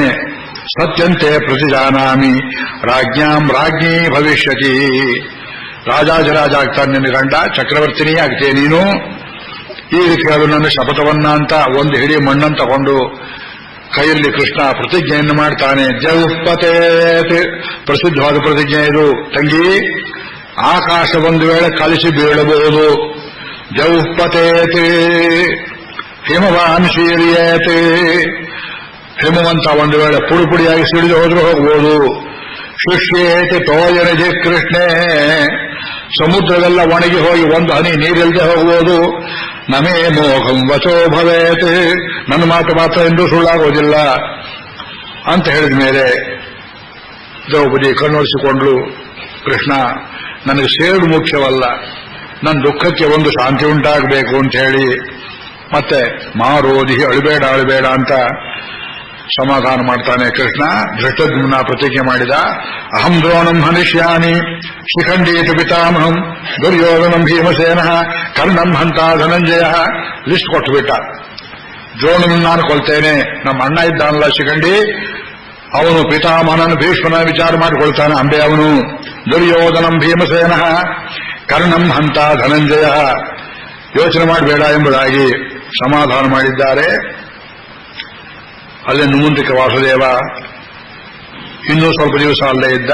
ಆಮೇಲೆ ಹೇಳ್ತಾನೆ, ದ್ವಾರಕೆಯಲ್ಲಿರಲಿಲ್ಲ, ಹಾಗೆ ಹೀಗೆ ಕೂಟ ಶ್ಲೋಕ, ಅದನ್ನೆಲ್ಲ ಹೆಚ್ಚು ಓದುವುದಕ್ಕೆ ನಾನು ಇಷ್ಟಪಡುವುದಿಲ್ಲ. ಕಥೆ ಸ್ವಲ್ಪವಾದರೂ ಮುಂದೆ ಹೋಗಲಿ, ಇನ್ನೊಂದು 5-10 ನಿಮಿಷ. ಕೃಷ್ಣ ವಾಪಸ್ಸು ಹೊರಟ. ಪಾಂಡವರಿಗೆ ಧೈರ್ಯವನ್ನು ಹೇಳಿ, ಹೆದರಬೇಡಿ, ಆಪತ್ತು ಬರುವ ಸೂಚನೆ ಇದ್ರೆ ಹಿಂದೆ ಮಾಡಿದ ತಪ್ಪು ಮಾಡಬೇಡ, ಸ್ವಲ್ಪ ನಾನು ನೆನೆಸಿಕೊಂಡು ಬರ್ತೇನೆ ಅಂತ ಧರ್ಮರಾಜನಿಗೆ ಲಜ್ಜೆ ಉಂಟಾಗುವಂತೆ ಅವನು ಮಾಡಿ ತಪ್ಪನ್ನ ಎತ್ತಿ ಕಳಿತು. ನಾವೆಲ್ಲ ಮಾಡೋ ತಪ್ಪು ಅದೇನೆ. We look for immediate help.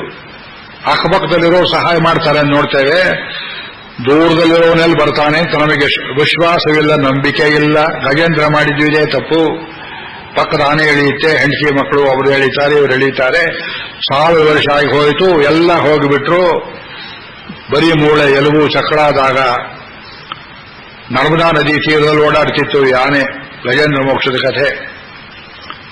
ಆದರೆ ಇಂದ್ರದ್ಯುಮ್ನ ರಾಜ ಪೂರ್ವದ ಸಂಸ್ಕಾರದಂತೆ ಪ್ರತಿನಿತ್ಯ 1000 ಬಂಗಾಳದ ಹೂವುಗಳನ್ನು ಭಗವಂತನಿಗೆ ಅರ್ಪಿಸಿ ಭಕ್ತರಿಗೆ ದಾನ ಮಾಡುತ್ತಿದ್ದ ಅಭ್ಯಾಸ ಬಲದಿಂದ ಆನೆ ಜನ್ಮ ಬಂದರೂ ಕೊಳದಿಂದ ಕೊಳಕ್ಕೆ ಹೋಗಿ ತಾವರೆ ಹೂವನ್ನು ಕಿತ್ತು ಸೂರ್ಯಮಂಡಲದಲ್ಲಿರುವ ಭಗವಂತನಿಗೆ ತೋರಿಸಿ ಅರ್ಪಣೆ ಮಾಡ್ತಾ ಇದ್ದದ್ದು. ಅವತ್ತು ತುಂಬಾ ಆಳಕ್ಕೆ ನೀರಿಗಿಳಿದು ಒಂದು ಕಮಲವನ್ನು ಕಿತ್ತುಕೊಳ್ಳುವಷ್ಟರಲ್ಲಿ ಮೊಸಳೆ ಕಾಲಿಗೆ ಸಿಕ್ಕೊಂಡ ಮೇಲೆ ಎಲ್ಲ ಅವಾಂತರವಾಯಿತು. ಎಷ್ಟೋ ವರ್ಷ ಆಯಿತು. ಆ ಭಗವಂತನ ಪಾದಕ್ಕೆ ಅದನ್ನು ಮುಗಿಸಿಯೇ ತೀರಬೇಕು ಅನ್ನೋ ಹಠದಿಂದ ನಿಂತಿದೆ. ಆಗ ಒಂದು ಮಾತನ್ನು ಹೇಳಿತು ಬ್ರಹ್ಮಾಂಡ ಪುರಾಣದಲ್ಲಿ, ನಾಹಂ ಕಳೆಯವರಸ್ಯಾಸ್ಯ ತ್ರಾಣಾರ್ಥಂ ಮಧುಸೂದನ. ಕೃಷ್ಣ ನೀನ್ ಯಾಕೆ ಬರ್ತಾ ಇಲ್ಲ ಅಂದ್ರೆ ಈ ಬಿದ್ದು ಹೋಗೋ ಶರೀರವನ್ನು ಕಾಪಾಡು ಅಂತ ಕ್ಷುದ್ರ ಪುರುಷಾರ್ಥ ಕೇಳ್ತಿದ್ದಾನೆ. ನಾನು ಯಾಕೆ ಬರಬೇಕು ಅಂತ ಉಪೇಕ್ಷೆ ಮಾಡಿರಬಹುದು, ನಾನು ಅದಕ್ಕೋಸ್ಕರ ಕರೀತಿಲ್ಲ. ಕರಸ್ಥ ಕಮಲಾನ್ಯೇವ ಪಾದಯೋರರ್ಪಿತುಂತವ.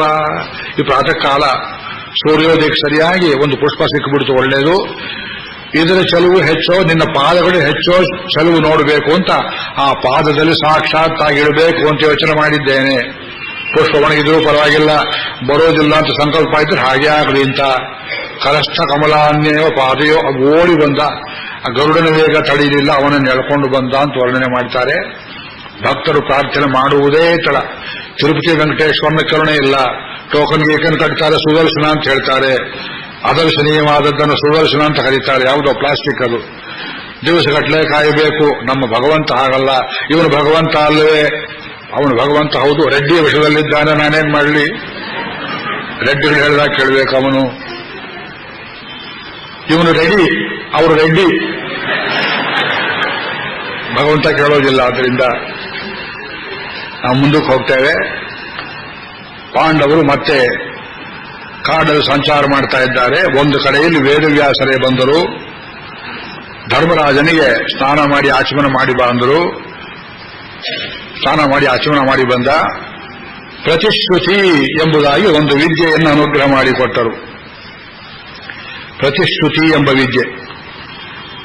ಈ ಪ್ರತಿಶ್ರುತಿ ವಿದ್ಯೆಯಿಂದ ಏನಾಗುತ್ತೆ ಅಂದ್ರೆ, ಇಷ್ಟಪಟ್ಟ ಕಾರ್ಯ ಸಿದ್ಧಿಯಾಗುವುದೊಂದು, ಹಸಿವು ಬಾಯಾರಿಕೆ ತಡೆದುಕೊಳ್ಳುವುದೊಂದು, ದೇವತೆಗಳನ್ನು ಒಲಿಸಿಕೊಳ್ಳಬೇಕು ಅಂತ ಪಾಂಡವರಿಗೆ ಧೌಮ್ಯರು ಮೇಲೆ ಮೇಲೆ ಹೇಳ್ತಿದ್ರು. ಈ ಅರಣ್ಯವಾಸ ಕಾಲವನ್ನು ವ್ಯರ್ಥ ಮಾಡಬೇಡಿ, ಇದರಲ್ಲಿಯೂ ದೇವತೆಗಳನ್ನು ವಶಪಡಿಸಿಕೊಳ್ಳಿ. ಮುಖ್ಯವಾದ ದೇವತೆ ಪರಮಶಿವ ರುದ್ರದೇವ. ನಿಮಗೆ ಮುಂದೆ ಬರತಕ್ಕಂಥ ಯುದ್ಧದಲ್ಲಿ ಆಪತ್ಕಾಲದಲ್ಲಿ ನಾನಾ ಅಸ್ತ್ರಶಸ್ತ್ರಗಳೇನು ಬೇಕಾಗಿವೆಯೋ ಅದನ್ನೆಲ್ಲ ನೀವು ಪರಮಶಿವನಿಂದ ಪಡೆದುಕೊಳ್ಳಿ ಎಂಬುದಾಗಿ ಉಪದೇಶ ಮಾಡಿದರು. ಅದನ್ನು ಅರ್ಜುನರಿಗೆ ಉಪದೇಶ ಮಾಡಿದ ಧರ್ಮರಾಜ. ನನಗಿಂತ ಅವನು ಗಟ್ಟಿ ತಪಸ್ಸಿನಲ್ಲಿ ಎಂಬುದಾಗಿ. ಅದಾದ ಮೇಲೆ ಅವನು ಇಂದ್ರಕೀಲ ಪರ್ವತಕ್ಕೆ ಹೋದ. ಅರ್ಜುನ ಇಂದ್ರಕೀಲ ಪರ್ವತ ಅಂತ ಹಿಮವತ್ ಪರ್ವತದಲ್ಲಿ ಅಲ್ಲಿ ಭಾಗಗಳನ್ನು ತೋರಿಸ್ತಾರೆ. ನಾವೆಲ್ಲ ಸುತ್ತಾಡಿಲ್ಲ, ನಮಗೆ ವನವಾಸ ಬಂದರಲ್ಲವೆಲ್ಲ ಸುತ್ತಾಡೋದು. ಇಂದ್ರಕೀಲ ಪರ್ವತಕ್ಕೆ ಹೋದ್ರೆ ಆ ಶಂಕರನನ್ನು ಕುರಿತು ಅತ್ಯಂತ ಘೋರ ತಪಸ್ಸನ್ನು ಮಾಡ್ತಾನೆ ಅರ್ಜುನ. ಆ ತಪಸ್ಸು ಮುಂದೆ ಒಂದು ಭಾಗ ಬಿಟ್ಟುಬಿಟ್ಟೆ. ದ್ರೌಪದಿ ಮತ್ತು ಯುಧಿಷ್ಠರನಿಗೆ, ಭೀಮಸೇನ ಮತ್ತು ಯುಧಿಷ್ಠರನಿಗೆ ಚಕಮಕಿ ಆಗತ್ತೆ ಬಹಳ. ಈ ಕಾಡಲ್ಲಿ ಸುಮ್ಮನೆ ಕೂತಿರೋಕ್ಕಾಗೋದಿಲ್ಲವಲ್ಲ, ಬೇರೆ ಕೆಲಸ ಎಲ್ಲ ನೋಡಿ. ಟಿವಿ ಗಿವಿ ಇಲ್ಲ, ಪ್ರವಚನ ಎಲ್ಲ ಮತ್ತೊಂದಿಲ್ಲ, ಎಲ್ಲ ನಿನ್ನಿಂದಲಾದದ್ದು. ಭೀಮಸೇನ ಅದು ಮತ್ತೆ ಸಂದರ್ಭ ಬಂದರೆ ತಗೊಳ್ತೇನೆ, ಅರಣ್ಯ ಪರ್ವ ಇನ್ನೊಂದು ಕಡೆ ಬರುತ್ತೆ. ಶಾಂತಿಗೂ ಕಾಲವಿದೆ, ಕೋಪಕ್ಕೂ ಕಾಲವಿದೆ. ಪ್ರಹ್ಲಾದ ಹೇಳ್ತಾನೆ ಈ ಮಾತನ್ನ. ಅವರಿಗಿಂತ ಬುದ್ಧಿವಂತನೇ ಅಂತ ಭೀಮಸೇನ. ದ್ರೌಪದಿ ಬಂದಳು, ಹೌದು ಇವರು ಯಜಮಾನ್ರು ಹೇಳೋದು ಸರಿ, ಎಲ್ಲ ನಿಮ್ಮಿಂದಲಾದದ್ದು ಶುರು ಮಾಡಿದ್ರು ಧರ್ಮರಾಜನಿಗೆ. ಎಲ್ಲ ಒಂದು ಕಡೆ ಆಳಿಗೊಂದು ಕಲ್ಲು ಹಾಕಿದಾಗ ಗೂಳಿಗೆ. ಧರ್ಮರಾಜ ಇಲ್ಲ, ಶಾಂತಿಯೇ ತುಂಬಾ ಶ್ರೇಷ್ಠವಾದದ್ದು, ಅದೇ ಪ್ರತಿಪಾದನೆ. ದ್ರೌಪದಿ ಹೇಳಿದ್ದು ಶಾಂತಿ ಶ್ರೇಷ್ಠವಾದದ್ದು. ಯಾವಾಗ? ಶಾಂತಿ ಕಾಲದಲ್ಲಿ. ಶತ್ರುಗಳು ಪತ್ನಿಯ ಮಾನಕ್ಕೆ ಕೈ ಹಾಕಿದಾಗ ಶಾಂತಿ ಅಂತ ಹೇಳ್ತೀರಲ್ಲ, ನಿಮಗೆ ಬುದ್ಧಿ ಇದೆಯೇ? ಭೀಮಸೇನ ಹೇಳಿದ, ಅರಣ್ಯವಾಸವೇ ಶ್ರೇಷ್ಠ ಹಗಲೆಲ್ಲ ಹೇಳ್ತಾ ಇದ್ದೀಯಲ್ಲ, ಅರಣ್ಯದಲ್ಲಿರುವ ಹುಲಿ, ಕರಡಿ ಮೊದಲಾದ ಪ್ರಾಣಿಗಳಿಗೆಲ್ಲ ಮೋಕ್ಷವಾಗ್ತದೆಯೇ? ಕಾಡಲ್ಲಿರತಕ್ಕಂತಹ ಮರಗಿಡಗಳಿಗೆ ತಪಸ್ಸು ಮಾಡುವಂತೆ ನಿಂತಿರ್ತದೆ. ಒಂದು ಮರ ನಿಮಗೆ ನೆರಳನ್ನು ಕೊಡ್ತದೆ, ತಾನು ಬಿಸಿಲಲ್ಲಿ ನಿಲ್ತದೆ. ಒಂಟಿ ಕಾಲದಲ್ಲಿ ತಪಸ್ಸು ಮಾಡಿದಂತೆ ಮರಗಿಡಗಳಿಗೆ ಮೋಕ್ಷವಾಗ್ತದೆಯೇ? ಕ್ಷತ್ರಿಯನಿಗೆ ಅದೆಲ್ಲ ಹೇಳಿರುವುದು. ಬ್ರಾಹ್ಮಣ ಧರ್ಮ ಬೇರೆ, ಕ್ಷತ್ರಿಯನ ಧರ್ಮ ಬೇರೆ ಅಂತ ಪದೇ ಇವರು ಒಬ್ಬರಿಗಿಂತ ಒಬ್ಬರು ಧರ್ಮರಾಜನ ನಿಂದನೆ ಮಾಡ್ತಾರೆ. ಈ ಸಂವಾದವನ್ನೆಲ್ಲ ನೀವು ತುಂಬಾ ಅಕ್ರೆಯಿಂದ ಓದಿಕೊಳ್ಳಬೇಕು. ಭೀಮನ ದುಃಖ ಅನೇಕ ಅಧ್ಯಾಯಗಳನ್ನು ಬರೆದಿದ್ದಾರೆ. ಅವೆಲ್ಲ ಓದುವುದು ನಮಗೆ ವೇಳೆ ಇಲ್ಲ. ಕೈರಾತ ಪರ್ವತಕ್ಕೆ ಬಂದಿದ್ದೇವೆ. 38ನೇ ಅಧ್ಯಾಯ ಇದು. ಕಿರಾತಾರ್ಜುನದ ಕಥೆ. ಸಂಸ್ಕೃತದಲ್ಲಿ ಭಾರವಿ ಮಹಾಕವಿ ಪರಮಶಿವನನ್ನ ಅರ್ಜುನ ಒಲಿಸಿಕೊಂಡ ಕಥೆಯನ್ನು ಹೇಳಿದ್ದಾನೆ. ಸಂಕ್ಷೇಪದಲ್ಲಿ ಹೇಳುವ ಪ್ರಯತ್ನ ಮಾಡ್ತೇನೆ. ತಮಿಳು ವಿಲ್ಲಿ ಭಾರತದಲ್ಲಿ ಬಹಳ ಸುಂದರವಾದ ಭಾಗ, ಕುಮಾರವ್ಯಾಸ ಭಾರತದಲ್ಲಿ ತೀರ ಸಪ್ಪೆಯಾದ ಭಾಗ. ಈ ಕಥೆ ಹೇಗಿದೆ ಅಂದ್ರೆ, ಅರ್ಜುನ ಭಯಂಕರವಾದ ತಪಸ್ಸನ್ನು ಮಾಡ್ತಾನೆ. ಪ್ರತಿಶ್ರುತಿ ವಿದ್ಯೆಯಿಂದ ಹಸಿವು ಅಡಿಗೆ ಹೋಯಿತು. ಉದುರಿ ಬಿದ್ದ ಎಲೆಗಳನ್ನು ಮಾತ್ರ 3 ರಾತ್ರಿಗೊಮ್ಮೆ 4 ಎಲೆ ಸ್ವೀಕಾರ ಮಾಡ್ತಾ ತಪಸ್ಸು ಮಾಡುವುದು ಒಂದು ಕಡೆ ಕೂತು. 2ನೇ ತಿಂಗಳಲ್ಲಿ ಅಂಥದೇ ಎಲೆಗಳನ್ನ 6 ದಿವಸಕ್ಕೊಮ್ಮೆ ತಿಂತಾ ಇದ್ದ. ಯಾವುದೋ ಗಿಡದೆಲೆ, ಬೇವಿನಲ್ಲಿಯೋ ಆಲದಲ್ಲಿಯೋ ಮಾವಿನಲ್ಲಿಯೋ ಒಣಗಿ ಬಿದ್ದ ಎಲೆಗಳ ತಿನ್ನುವುದು ವಾನಪ್ರಸ್ಥ. 3ನೇ ತಿಂಗಳಲ್ಲಿ ಅಂಥದೇ ಎಲೆಗಳನ್ನ 15 ದಿವಸಕ್ಕೊಮ್ಮೆ ತಿಂತಾ ಇದ್ದಾನೆ. 4ನೇ ತಿಂಗಳಲ್ಲಿ 1 ತಿಂಗಳಿಗೆ ಒಮ್ಮೆ ಮಾತ್ರ ತಿಂತಾ ಇದ್ದಾನೆ. 5ನೇ ತಿಂಗಳಲ್ಲಿ ಅನ್ನವನ್ನು ಬಿಟ್ಟ, ಎಲ್ಲ ಎಲೆಗೆಲೆ ಬಿಟ್ಬಿಟ್ಟು ಕೇವಲ ವಾಯುಭಕ್ಷನಾಗಿ 6ನೇ ತಿಂಗಳಲ್ಲಿ ಎಡಗಾಲಿನ ಪಾದಾಂಗುಷ್ಟವೊಂದನ್ನು ಮಾತ್ರ ಊರಿ ಭಗೀರಥನಂತೆ ನಿಂತುಕೊಂಡು ಬಲಗಾಲನ್ನು ಅರ್ಧ ಮಡಿಸಿ ಈ ಕಡೆ ನಿಲ್ಲಿಸಿ ಸೂರ್ಯನನ್ನು ನೋಡ್ತಾ ಬೆಳಗ್ಗಿಂದ ಸಾಯಂಕಾಲ ತನಕ ತನ್ನ ಸುತ್ತ 4 ಕಡೆಯಲ್ಲಿ ಉರಿ ಬೆಂಕಿಯನ್ನು ಹಾಕಿಕೊಂಡು, ಇದು ಪಾರ್ವತಿ ಪರಮಶಿವನನ್ನು ಒಲಿಸುವುದಕ್ಕೆ ಏನ್ ತಪಸ್ಸು ಮಾಡಿದ್ಲು ಕುಮಾರ ಸಂಭವದ ಕಥೆ. ಇಂತಹ ಭಯಂಕರ ತಪಸ್ಸನ್ನು ಮಾಡಿದ್ದಾನೆ. ಉಸಿರಾಟ ಒಂದು ಪ್ರಾಣಾಯಾಮ ಮಾಡ್ತಿದ್ದಾನೆ, ಬಾಕಿದೇನೂ ಇಲ್ಲ. ಇಂತಹ ಸಂದರ್ಭದಲ್ಲಿ ಲೋಕವೆಲ್ಲ ಇವನ ತಪಸ್ಸಿನಿಂದ ಸುಡುವುದಕ್ಕೆ ಆರಂಭವಾಯಿತು. ದೇವತೆಗಳು ಋಷಿಗಳು ಎಲ್ಲ ಹೋಗಿ, ಅಯ್ಯೋ ಈ ಅರ್ಜುನನಿಗೆ ಒಲಿಯಬಾರದೇ ನೀನು ಪರಮಶಿವ, ಹೋಗು ಹೋಗು ಎಂಬುದಾಗಿ ಅವನನ್ನು ಪ್ರಚೋದನೆ ಮಾಡಿದರು. ಪ್ರಚೋದನೆ ಮಾಡುವಾಗ ಪರಮಶಿವ ಪಾರ್ವತಿಯನ್ನು ಕೇಳಿದ, ಈಗ ನಾವು ಅವನ ಹತ್ರ ಹೋಗಬೇಕಾಗತ್ತೆ, ಇನ್ನಿದ್ರೆ ಪ್ರಾಣ ಬಿಟ್ಬಿಡ್ತಾನವನು ಎಂಬುದಾಗಿ ಆ ಪರಮಶಿವನು ಪಾರ್ವತಿಯು ಒಂದು ರೂಪವನ್ನು ಹೊಂದಿದರು. ಬೇಟೆಗಾರರ ವೇಷವನ್ನು ಹಾಕಿದರು. ಪ್ರಮಥಗಣಗಳೆಲ್ಲ ಬೇಟೆಗಾರರಾಗಿಯೂ, ಕೆಲವರು ಬೇಟೆಗಾರರ ನಾಯಿಗೆ ಇರುತ್ತಲ್ಲ, ತಮಟೆ ಗಿಮಟೆ ಹೊಡೆಯುತ್ತಾ ಕಾಡಲ್ಲಿ ಬರ್ತಾ ಇದ್ದಾರೆ. ಇವನು ಒಂದು ಕಡೆ ನಿಂತಿದ್ದಾನೆ. ಪಂಚಾಗ್ನಿ ಇಲ್ಲಿ ತಮಿಳು ಭಾರತದಲ್ಲಿ ವರ್ಣನೆ ಮಾಡ್ತಾರೆ. ಅವನನ್ನ ಅಗ್ನಿ ಕೂಡ ಸುಡಲಿಲ್ಲ. ಯಾಕೆ ಸುಡಲಿಲ್ಲ ಅಂದ್ರೆ ಭಾವಾರ್ಥ ಹೇಳ್ಬಿಡ್ತೇನೆ. ದ್ರೌಪದಿ ಅಗ್ನಿಯಲ್ಲೇ ಹುಟ್ಟಿದವಳು. ಖಾಂಡವವನವನ್ನು ಸುಡುವಾಗ ಅಗ್ನಿ ಇವನಿಗೆ ಸಹಾಯ ಮಾಡಿದ್ದ, ಅಗ್ನಿಗೆ ಅರ್ಜುನ. ಮತ್ತು ಅಗ್ನಿಯೇ ಅವನಿಗೆ ಗಾಂಡೀವಾಗಿ ಬಿಲ್ಲುಗಳನ್ನು ಕೊಟ್ಟಿದ್ದ ಅಂತ ಸುತ್ತ ಇದ್ದ ಬೆಂಕಿಯು ತಣ್ಣಗಾಗಿ ಅರ್ಜುನನನ್ನು ಕಾಪಾಡಿದರು ಅಂತ ಬಹಳ ಸುಂದರವಾದ ಪದ್ಯ ವರ್ಣನೆ ಮಾಡ್ತಾರೆ. ಆಗ ಒಂದು ಆಶ್ಚರ್ಯವಾಯಿತು. ಅರ್ಜುನನನ್ನು ಕೊಲ್ಲಬೇಕು ಅಂತ ಒಂದು ಹಂದಿ ಭಯಂಕರ ರೂಪದಲ್ಲಿ ಅವನ ಕಡೆಗೆ ಕೋರೆ ಹಲ್ಲುಗಳನ್ನು ಎತ್ತಿಕೊಂಡು ಓಡಿ ಬಂದಿತು. ಇದು ಜಗದೀಶ್ವರ ಶಿವ ಸೃಷ್ಟಿಸಿದ ಮಾಯೆ ಅಂತ ಇಲ್ಲಿ ವರ್ಣನೆ ಮಾಡ್ತಾರೆ. ಆದರೆ ತಮಿಳು ಭಾರತದಲ್ಲಿ ಇವನು ಮೂಕ ಎಂಬ ಅಸುರ ದುರ್ಯೋಧನ ಪ್ರೇರಿತನಾಗಿ ಕಾಡಿನಲ್ಲಿ ಅರ್ಜುನನನ್ನು ಕೊಲ್ಲುವುದಕ್ಕೆ ಕಳುಹಿಸಲ್ಪಟ್ಟಿದ್ದ ಅಂತ ಹೇಳಿದ್ದಾರೆ. ಇದನ್ನು ಮೂಕಾಂಬಿಕೆ ಕಥೆ ಗಂಟಾಗ್ತಾರೆ ಕೆಲವರು, ಅದು ನಮಗೆ ಗೊತ್ತಿಲ್ಲ. ಈ ಕಥೆಗೂ ಅದಕ್ಕೂ ಏನು ಮೂಕ ಅಂತ ಒಬ್ಬ ಅಸುರ.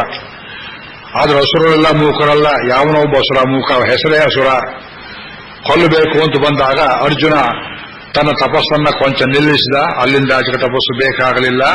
ಗಾಂಡೀವನ್ನೆತ್ತಿಕೊಂಡು ಬಾಣ ಪ್ರಯೋಗ ಮಾಡಿ ಇನ್ನೇನು ಹೂಡಿ ಬಿಡಬೇಕನ್ನುವಷ್ಟರಲ್ಲಿ ಆ ಕಡೆಯಿಂದ ಬೇಟೆಗಾರನು ಬಂದ. ಪರಮಶಿವ ಆವೇಶದಲ್ಲಿ, ಇದು ನನ್ನ ಲಕ್ಷ್ಯ, ನಾ ಮೊದಲೇ ಗುರಿ ಹೂಡಿಬಿಟ್ಟಿದ್ದೇನೆ, ಅದರ ಮೇಲೆ ಬಾಣ ಬಿಡಬೇಡ ಅಂತ ಅರ್ಜುನನಿಗೆ ಹೇಳಿದ. ಆದ್ರೆ ಅರ್ಜುನ ಹೇಳಿದ, ಇದು ನನ್ನ ಕಡೆಗೆ ಬರ್ತಾ ಇದೆ, ಅದರ ಗುರಿ ನಾನಾದ್ರಿಂದ ನಾನೇ ಬಾಣ ಬಿಡಬೇಕು, ಇದು ಬೇಡ ಬೇಡ ಅಂತ ಹೇಳ್ತಾ ಇಬ್ಬರೂ ಬಾಣ ಪ್ರಯೋಗ ಮಾಡಿದ್ರು. ಒಬ್ಬ ಬೆನ್ನ ಕಡೆಯಿಂದ, ಒಬ್ಬ ಮೂಗಿನ ಕಡೆಯಿಂದ ಬಾಣ ಬಿಟ್ಟ. ಒಟ್ಟಿಗೆ ಹಂದಿ ಸತ್ತು ಹೋಯಿತು, ಎರಡೂ ಬಾಣ ಬಿಟ್ಟು. ಆಮೇಲೆ ತಕರಾರು ಎದ್ದಿತು, ಯಾರ ಬಾಣದಿಂದ ಸತ್ತಿತು ಜಿಜ್ಞಾಸೆ. ಅರ್ಜುನ ಹೇಳಿದ, ನನ್ನ ಬಾಣದಿಂದಲೇ ಸತ್ತಿತು. ಕಿರಾತ ಹೇಳಿದ, ಇಲ್ಲ ನನ್ನ ಬಾಣದಿಂದಲೇ ಸತ್ತಿತು. ಅದು ಜಗಳ ನಡೀತು. ರೆಫರಿಗಳಿಲ್ಲ, ಏನೂ ಇಲ್ಲ, ಕ್ರಿಕೆಟ್ ಆಟದಂತೆ ಇದು, 3ನೇ ರೆಫರಿ ಇಲ್ವಲ್ಲ, ಏನ್ ಮಾಡೋದು. ಕೊನೆಯಲ್ಲಿ ಪರಮಶಿವ ಹೇಳಿದ, ಇದು ನಿಶ್ಚಯ ಆಗಬೇಕಾದ್ರೆ ನಾನು ನೀನು ಯುದ್ಧ ಮಾಡೋಣ, ಯಾರು ಹೆಚ್ಚು ಶಕ್ತಿವಂತರು ನೋಡೋಣ ಎಂಬುದಾಗಿ. ತೆಗಿ ನೀನು ಬಿಲ್ಲು ಬಾಣ ಏನಿದೆಯೋ. ಗಾಂಡೀವವನ್ನು ತೆಗೆದ. ಅಕ್ಷಯ ಬತ್ತಳಿಕೆ, ಬಾಣ ಬತ್ತದೇ ಇರುವಂತಹ ಬತ್ತಳಿಕೆ ಕೊಟ್ಟಿದ್ದಾನೆ ಅಗ್ನಿ. ಪರಮಶಿವನು ತನ್ನ ಪಿನಾಕವನ್ನೆತ್ತಿದ. ಜಗತ್ತು ಪ್ರಳಯವಾಗುವಾಗ ತೆಗೆಯತಕ್ಕಂಥ ಮಹಾರುದ್ರ ಧನುಸ್ಸದು. ಬಾಣ ಪ್ರಯೋಗ ಆಗ್ತಾ ಆಗ್ತಾ ಅರ್ಜುನ ಕೈ ಹಾಕ್ತಾ ಇಳಿತಾ ಇದ್ದಾನೆ. ಕ್ರಮೇಣ ಬತ್ತಳಿಕೆ ಖಾಲಿಯಾಯಿತು, ಅಕ್ಷಯ ತೂಣೀರ ಹೋಯಿತು. ಕತ್ತಿ ಎತ್ತಿಕೊಂಡ, ಒಂದೇಟ್ ಹಾಕಿದ, ಕತ್ತಿ ಪುಡಿಪುಡಿಯಾಯಿತು. ಬಿಲ್ಲಿನ ಕೊಪ್ಪರಿಗೆ ಇದ್ದರೆ ಕಿರಾತನ ಮೈಗೆ ಹೊಡೆದ, ಏನೂ ಗಾಯವಾಗಲಿಲ್ಲ. ಸಿಕ್ಕ ಕಲ್ಲು ಗುಂಡು ಮರ ಎಲ್ಲ ಹನುಮಂತನಂತೆ ಎತ್ತಿ ಎತ್ತಿ ಕಿರಾತನ ಮೇಲೆ ಹಾಕ್ತಾ ಇದ್ದಾನೆ, ಏನೂ ಪರಿಣಾಮ ಮಾಡಲಿಲ್ಲ. ಆಗ ಹೇಳ್ದ, ಕಿರಾತ ಸ್ವಲ್ಪ ತಾಳು, ನನ್ನ ಇಷ್ಟ ದೇವತೆಯನ್ನು ಪೂಜೆ ಮಾಡಿ ಬರ್ತೇನೆ ಅಂತ ಅಲ್ಲಿ ಮಣ್ಣಿನ ಒಂದು ಶಿವಲಿಂಗಾಕೃತಿಯನ್ನ ಕೊಳದ ದಡದಲ್ಲಿ ಮಾಡಿ ಅದಕ್ಕೆ ಬಿಲ್ಲು ಪತ್ರೆ ಪುಷ್ಪಾದಿಗಳನ್ನೆಲ್ಲ ಅರ್ಚಿಸಿ ಆಮೇಲೆ ಕಣ್ಣು ಬಿಟ್ಟು ನೋಡ್ತಾನೆ, ಅದೆಲ್ಲ ಶಿವನ ಕೊರಳಿನಲ್ಲಿ ಕೂತಿದೆ. ಕೂತ ಮೇಲೆ ಸ್ವಾಮಿ ನನ್ನ ಅಪರಾಧವನ್ನು ಮನ್ನಿಸು ಅಂತ ಆ ಪರಮಶಿವನ ಕಾಲಿಗೆ ಬಿದ್ದು ಸ್ತೋತ್ರವನ್ನು ಮಾಡ್ತಾನೆ. ಕಿರಾತಾರ್ಜುನಿ ಕಾವ್ಯ ಸಂಸ್ಕೃತ ಕಾವ್ಯಗಳಲ್ಲಿ ಬಹಳ ಕಷ್ಟವಾದ ಕಾವ್ಯ, ಅರ್ಥ ಮಾಡುವುದಕ್ಕೆ. ಭಾರವೇರರ್ಥ ಗೌರವಂ ಪಂಚಮಹಾಕಾವ್ಯಗಳಲ್ಲಿ ಕಿರಾತಾರ್ಜುನಿ ಒಂದು ಕಾವ್ಯ. ಅದಾದ ಮೇಲೆ ಅವನಿಗೆ ತುಂಬಾ ಸಂತೋಷಪಟ್ಟು ಪರಮಶಿವ ಹೇಳಿದ, ಇಲ್ಲ, ನಿನ್ನ ಭಕ್ತಿಯನ್ನ ಪರೀಕ್ಷೆ ಮಾಡುವುದಕ್ಕೆ ಹೀಗೆ ಮಾಡಿದೆ. ಅಯ್ಯೋ, ನಿನ್ನ ಮೈಯನ್ನ ಹೊಡೆದು ಬಿಟ್ನಲ್ಲ, ಗುದ್ದು ಬಿಟ್ನಲ್ಲ, ಗಾಯ ಮಾಡಿದನಲ್ಲ. ಪರಮಶಿವ ಹೇಳಿದ, ನಿನ್ನ ಆಲಿಂಗನಕ್ಕೋಸ್ಕರ ಹೀಗೆ ಮಾಡಿದನಪ್ಪ. ನನ್ನ ಮಗು ನೀನು, ಇಂದ್ರನ ಪುತ್ರ ಅಲ್ಲವೇ, ತಂದೆಗೆ ನೀನು ಮಾಡಿದ್ದೆ ಅಂತ ತಪ್ಪಿಲ್ಲ ಅಂತ ಹೇಳಿ ಪಾರ್ವತಿ ಮುಖವನ್ನು ನೋಡಿದ. ಇವನಿಗೆ ಯಾವುದು ಹುಡುಕಲಾಮ? ಪಾರ್ವತಿ ಹೇಳಿದಳು, ವೇಂಡಿದ್ದೆಲ್ಲ ಅಂತರು, ಏನ್ ಬೇಕೋ ಕೊಡಿ ಅಂತ ಹೇಳಿದಾಗಿ ಪರಮೇಶ್ವರ ಹೇಳಿದ, ಯಾರ ಕೈಯಲ್ಲಿ ಇಲ್ಲದೆ ಇದ್ದಂತಹ ಅಸ್ತ್ರವನ್ನು ಕೊಡ್ತೇನೆ. ಇದು ಭೀಷ್ಮನಲ್ಲಿಲ್ಲ, ಇದು ದ್ರೋಣನಲ್ಲಿಲ್ಲ, ಇದು ನೈತದ್ವೇದ ಮಹೇಂದ್ರೋಪಿ. 16ನೇ ಶ್ಲೋಕ ಒಂದು ರೆಫರೆನ್ಸ್ಗೋಸ್ಕರ. 40 ಅಧ್ಯಾಯದಲ್ಲಿ ದದಾಮಿ ತೇಸ್ತ್ರಂ ದಯಿತಂ ಅಹಂ ಪಾಶುಪತಂ ವಿಭೋ. ಪಾಶುಪತಾಸ್ತ್ರ ಕೊಡ್ತೇನೆ, ಪಶುಪತಿಯಾದ ನಾನೇ ತಯಾರು ಮಾಡಿದ ಅಸ್ತ್ರ ಇದು. ನನ್ನ ಬಿಟ್ಟು ಯಾರಿಗೂ ಗೊತ್ತಿಲ್ಲ, ಇದು ನಿಮ್ ದ್ರೋಣಾಚಾರ್ಯರಿಗೂ ಗೊತ್ತಿಲ್ಲ. ಸಮರ್ಥೋ ಧಾರಣೆ ಮೋಕ್ಷೆ ಸಂಹಾರೇ ಚಾಸಿ ಪಾಂಡವ. ಈ ಬಾಣವನ್ನ, ಈ ಅಸ್ತ್ರವನ್ನ, ಈ ಮಿಸೈಲ್, ಇದು ಪ್ರಯೋಗ ಮಾಡುವುದಕ್ಕೆ, ಎತ್ತುವುದಕ್ಕೆ, ತೂಗುವುದಕ್ಕೆ ನಿನಗೆ ಶಕ್ತಿ ಇದೆ ಅಂತ ಪರೀಕ್ಷೆ ಮಾಡಿದೆ. ನಿನಗೆ ಶಕ್ತಿ ಇದೆ. ನೈತದ್ವೇದ ಮಹೇಂದ್ರೋಪಿ ನ ಯಮೋ ನ ಚ ಯಕ್ಷರಾಟಿ. ಕುಬೇರ್ನ ಗೊತ್ತಿಲ್ಲ, ಇಂದ್ರನಿಗೆ ಗೊತ್ತಿಲ್ಲ, ಯಮನಿಗೆ ಗೊತ್ತಿಲ್ಲ. ವರುಣೋಪ್ಯಥವಾ ವಾಯು ಕುತೋ ವೇತ್ಸಂತಿ ಮಾನವಾಹ. ಯಾರಿಗೂ ಗೊತ್ತಿಲ್ಲದೆ ದಸ್ತ್ರ ಇದು, ಅದನ್ನು ಕೊಡ್ತೇನೆ. ಇದನ್ನು ಕೊಟ್ಟ ಮೇಲೆ ದೇವತೆಗಳೆಲ್ಲ ಬರ್ತಾರೆ, ನಾನೇ ಕೊಟ್ಟೆ ಅಂತ ತಿಳ್ಕೊಂಡು ಆ ದೇವತೆಗಳು ತಮ್ಮ ತಮ್ಮ ಅಸ್ತ್ರಗಳನ್ನು ತಾವಾಗಿ ಏನೇನು ಕೊಡ್ತಾರೆ ನೋಡಿ ಈಗ ಅಂತ ಹೇಳುವಷ್ಟರಲ್ಲಿ ಇಂದ್ರ ಬಂದ, ತನ್ನ ಅಸ್ತ್ರವನ್ನು ಕೊಟ್ಟ. ಕುಬೇರ ಬಂದ, ಕುಬೇರಾಸ್ತ್ರವನ್ನು ಕೊಟ್ಟ. ವಾಯು ಬಂದ, ವಾಯುವ್ಯಾಸ್ತ್ರ ಕೊಟ್ಟ. ಅಗ್ನಿ ಬಂದ, ಆಗ್ನೇಯಾಸ್ತ್ರ ಕೊಟ್ಟ. ದ್ರೋಣರು ಉಪದೇಶ ಮಾಡದೆ ಇದ್ದ ಎಲ್ಲ ಅಸ್ತ್ರಗಳು ಬಂದು ಸೇರಿಬಿಡ್ತು. ಅದೆಲ್ಲದರ ಬೀವಿದ ಕೈ ಪರಮಶಿವನಲ್ಲಿತ್ತು.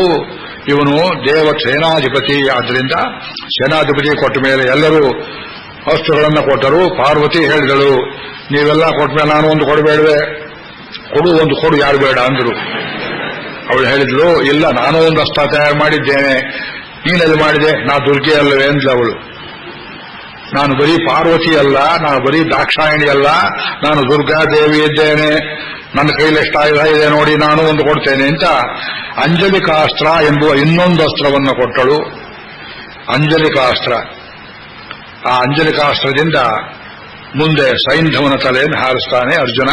ಪಾಶುಪತಾಸ್ತ್ರವನ್ನು ಉಳಿಸಿಕೊಂಡ, ಇನ್ನೊಂದು ಎಮರ್ಜೆನ್ಸಿ ಇರಲಿ ಅಂತ. ಅದಕ್ಕೆ ಅವಕಾಶ ಬರಲಿಲ್ಲ. ಕೆಲವರು ಪಾಶುಪತಾಸ್ತ್ರದಿಂದಲೇ ಸಂಹಾರ ಮಾಡಿದ ಅಂತ ಹೇಳ್ತಾರೆ. ಕಿರಾತಾರ್ಜುನಿಯ ಈ ಪ್ರಸಂಗ ನಡೆದದ್ದು ಇಂದ್ರಕೀಲದಲ್ಲಿ. ಅದಾದ ಮೇಲೆ ಮಾಥಲಿ ಬಂದ, ದೇವೇಂದ್ರ ಸಾರಥಿ ಬಂದವನೇ ಅರ್ಜುನ್ ನಮಸ್ಕಾರ ಮಾಡಿದ. ಏನೋ ದೇವಲೋಕದಿಂದ ಯಾಕೋ ಬಂದೆ ಅಂದ್ರೆ ನಿಮ್ ತಂದೆಯವರು ನೋಡಬೇಕು ಅಂತ ಆಸೆ ಪಡ್ತಾರೆ. ಇಂದ್ರ ಮಹಾರಾಜರು ದೇವಲೋಕಕ್ಕೆ ಬರಬೇಕಂತ ಎಂಬುದಾಗಿ ಕರ್ಕೊಂಡು ಹೋದ ಎಂಬಲ್ಲಿಗೆ ಇವತ್ತು ಮಂಗಳಾಶಾಸನ. ನಾಳೆ ಊರ್ವಶಿ ಪ್ರಸಂಗ. ಊರ್ವಶಿಯನ್ನು ಅಂದ್ರೆ ಇಷ್ಟೊಂದು ಪರೀಕ್ಷೆ. ವನಪರ್ವದ ತುಂಬಾ ಪಾಂಡವರಿಗೆ ಪರೀಕ್ಷೆ. ಮೊದಲನೇ ಪರೀಕ್ಷೆ ಶಿವ ಪರೀಕ್ಷೆ, ಎರಡನೇದು ಇಂದ್ರಿಯ ನಿಗ್ರಹ ಪರೀಕ್ಷೆ, ಊರ್ವಶಿ ಪರೀಕ್ಷೆ, ಕೊನೆಯಲ್ಲಿ ಯಮ ಪರೀಕ್ಷೆ. ಈ ಪರೀಕ್ಷೆ ಎಲ್ಲ ಗೆದ್ದು ಪರಮ ಸಾತ್ವಿಕರು ಅಂತ ಅನಿಸಿಕೊಂಡ ಮೇಲೆ ಕೃಷ್ಣ ಹೇಳ್ತಾನೆ, ನಿಮ್ಮನ್ನು ನಾನು ಕೈ ಹಿಡಿದೆ, ಇನ್ಮೇಲೆ ನನ್ನ ಉದ್ಯೋಗ ನಿಮ್ಮ ನಿರುದ್ಯೋಗ ಅಂತ ಹೇಳ್ದ ಎಂಬಲ್ಲಿಗೆ ಇವತ್ತು ಮಂಗಳಾಶಾಸನ ಮಾಡ್ತಿದ್ದೇವೆ. ಕಥೆ ಬಹಳ ಹೋಗಲಿಲ್ಲ ಅಂತ ಬೇಜಾರು ಮಾಡಿಕೊಳ್ಳಬೇಡಿ. ವನಪರ್ವತದ ಗೋಳೆ ಹೀಗೆ, ಮುಂದೆ ಹೋಗುವುದಿಲ್ಲ ಕಥೆ. ಅಲ್ಲಿ ತತ್ವಗಳೆಲ್ಲೆಲ್ಲಿ ಬೇಕೋ ಅಲ್ಲಲ್ಲಿ ಹೇಳಿ ಇವತ್ತು ಸ್ಪ್ಯಾನ್ ಮಾತ್ರ ಬಹಳ ಆಗಿದೆ. ಪುಸ್ತಕ ಕೈಲಿದ್ದವ್ರಿಗೆ ಗೊತ್ತು. ಇದಾದ ಮೇಲೆ ನಾಳೆಯ ಊರ್ವಶಿ ಪ್ರಸಂಗ ಬೇಗ ಮುಗಿಸಿಬಿಡ್ತೇನೆ. ನಾಳೆ ತಪ್ಪಿಸ್ಕೋಬೇಡಿ, ಭಾನುವಾರ ಇಲ್ಲ ಅಂತ. ನಾಳೆ ನಿಮಗೆಲ್ಲರಿಗೆ ಪ್ರಿಯವಾದ ನಳೋಪಾಖ್ಯಾನ. ನಳದ ಮೈಂಚಿ ಕಥೆ ಆದಷ್ಟು ವಿಸ್ತಾರವಾಗಿ ಹೇಳ್ತೆ. ಪ್ರಾಯಶಃ 1.5 ಗಂಟೆ ಕಾಲ ನಳೋಪಾಖ್ಯಾನ ನಡೆಯುತ್ತೆ. ಆಮೇಲೆ ಮುಂದೆ ಬೇರೆ ಬೇರೆ ಕಥೆಗಳು ಕೇಳಿ ಸಂತೋಷ ಪಡಬೇಕು. ಇಮಾಂ ಭಾರತ ಸಾವಿತ್ರೀಂ ಪ್ರಾತರುತ್ಥಾಯ ಪಠೇತ್ ಸಭಾರತ ಫಲಂ ಪ್ರಾಪ್ಯ ಪರಂ ಬ್ರಹ್ಮಾದಿ ಗಚ್ಚತಿ. ಹರ್ಷಸ್ಥಾನ ಸಹಸ್ರಾಣಿ ಭಯಸ್ಥಾನ ಶತಾನಿ ಚ ದಿವಸೇ ದಿವಸೇ ಮೂಢಂ ಮಾ ವಿಚಂಚನ ಪಂಡಿತಂ. ಊರ್ಧ್ವಬಾಹು ವಿರೋಮ್ಯೇಷ ನ ಚ ಕಚ್ಚ ಶೃಣೋತಿ ಮೇ ಧರ್ಮಾದರ್ಥಶ್ಚ ಕಾಮಶ್ಚ ಸ ಕಿಮರ್ಥಂ ನ ಸೇವ್ಯತೆ. ನ ಜಾತು ಕಾಮಾನ್ನ ಭಯಾನ್ನ ಲೋಭಾತ್ ಧರ್ಮಂ ತ್ಯಜೇ ಜೀವಿತಸ್ಯಾಪಿ ಹೇತೋಃ. ಸುಖದುಃಖೇ ತ್ವನಿತ್ಯೇ ಜೀವೋ ನಿತ್ಯ ಹೇತೋಸ್ಯ ತ್ವನಿತ್ಯ. ಕಾಷ್ಟಂ ವೇದಂ ಇಮಂ ವಿದ್ವಾನ್ ಶ್ರಾವಯಿತ್ವಾರ್ಥಮಶ್ನುತೆ. ನಿಯಮಸ್ಯ ಶುಚಿಶ್ರೋತ ಶೃಣ್ವನ್ ಸಬಲಮಶ್ನುತೆ. ನಾರಾಯಣಂ ನಮಸ್ಕೃತ್ಯ ನರಂ ಚೈವ ನರೋತ್ತಮಂ ದೇವೀಂ ಸರಸ್ವತೀಂ ವ್ಯಾಸಂ ತತೋ ಜಯಮುದೀರಯೇತ್. ನಾರಾಯಣಂ ನಮಸ್ಕೃತ್ಯ ನರಂ ಚೈವ ನರೋತ್ತಮಂ ದೇವೀಂ ಸರಸ್ವತೀಂ ವ್ಯಾಸಂ ತತೋ ಜಯಮುದೀರಯೇತ್. ಸ್ವಸ್ತಿ ಪ್ರಜಾಭ್ಯ ಪರಿಪಾಲಯಂತಾಂ ನ್ಯಾಯೇನ ಮಾರ್ಗೇಣ ಮಹಿಂ ಮಹಿಷಾಃ. ಗೋ ಬ್ರಾಹ್ಮಣೇಭ್ಯ ಶುಭೋಸ್ತು ನಿತ್ಯಂ. ಲೋಕಾಃ ಸಮಸ್ತಾಃ ಸುಖಿನೋ ಭವಂತು. ಮಂಗಳಂ ಮಂಗಳಂ ಮಂಗಳಂ. ನಿತ್ಯಶ್ರೀರ್ನಿತ್ಯಮಂಗಳಂ.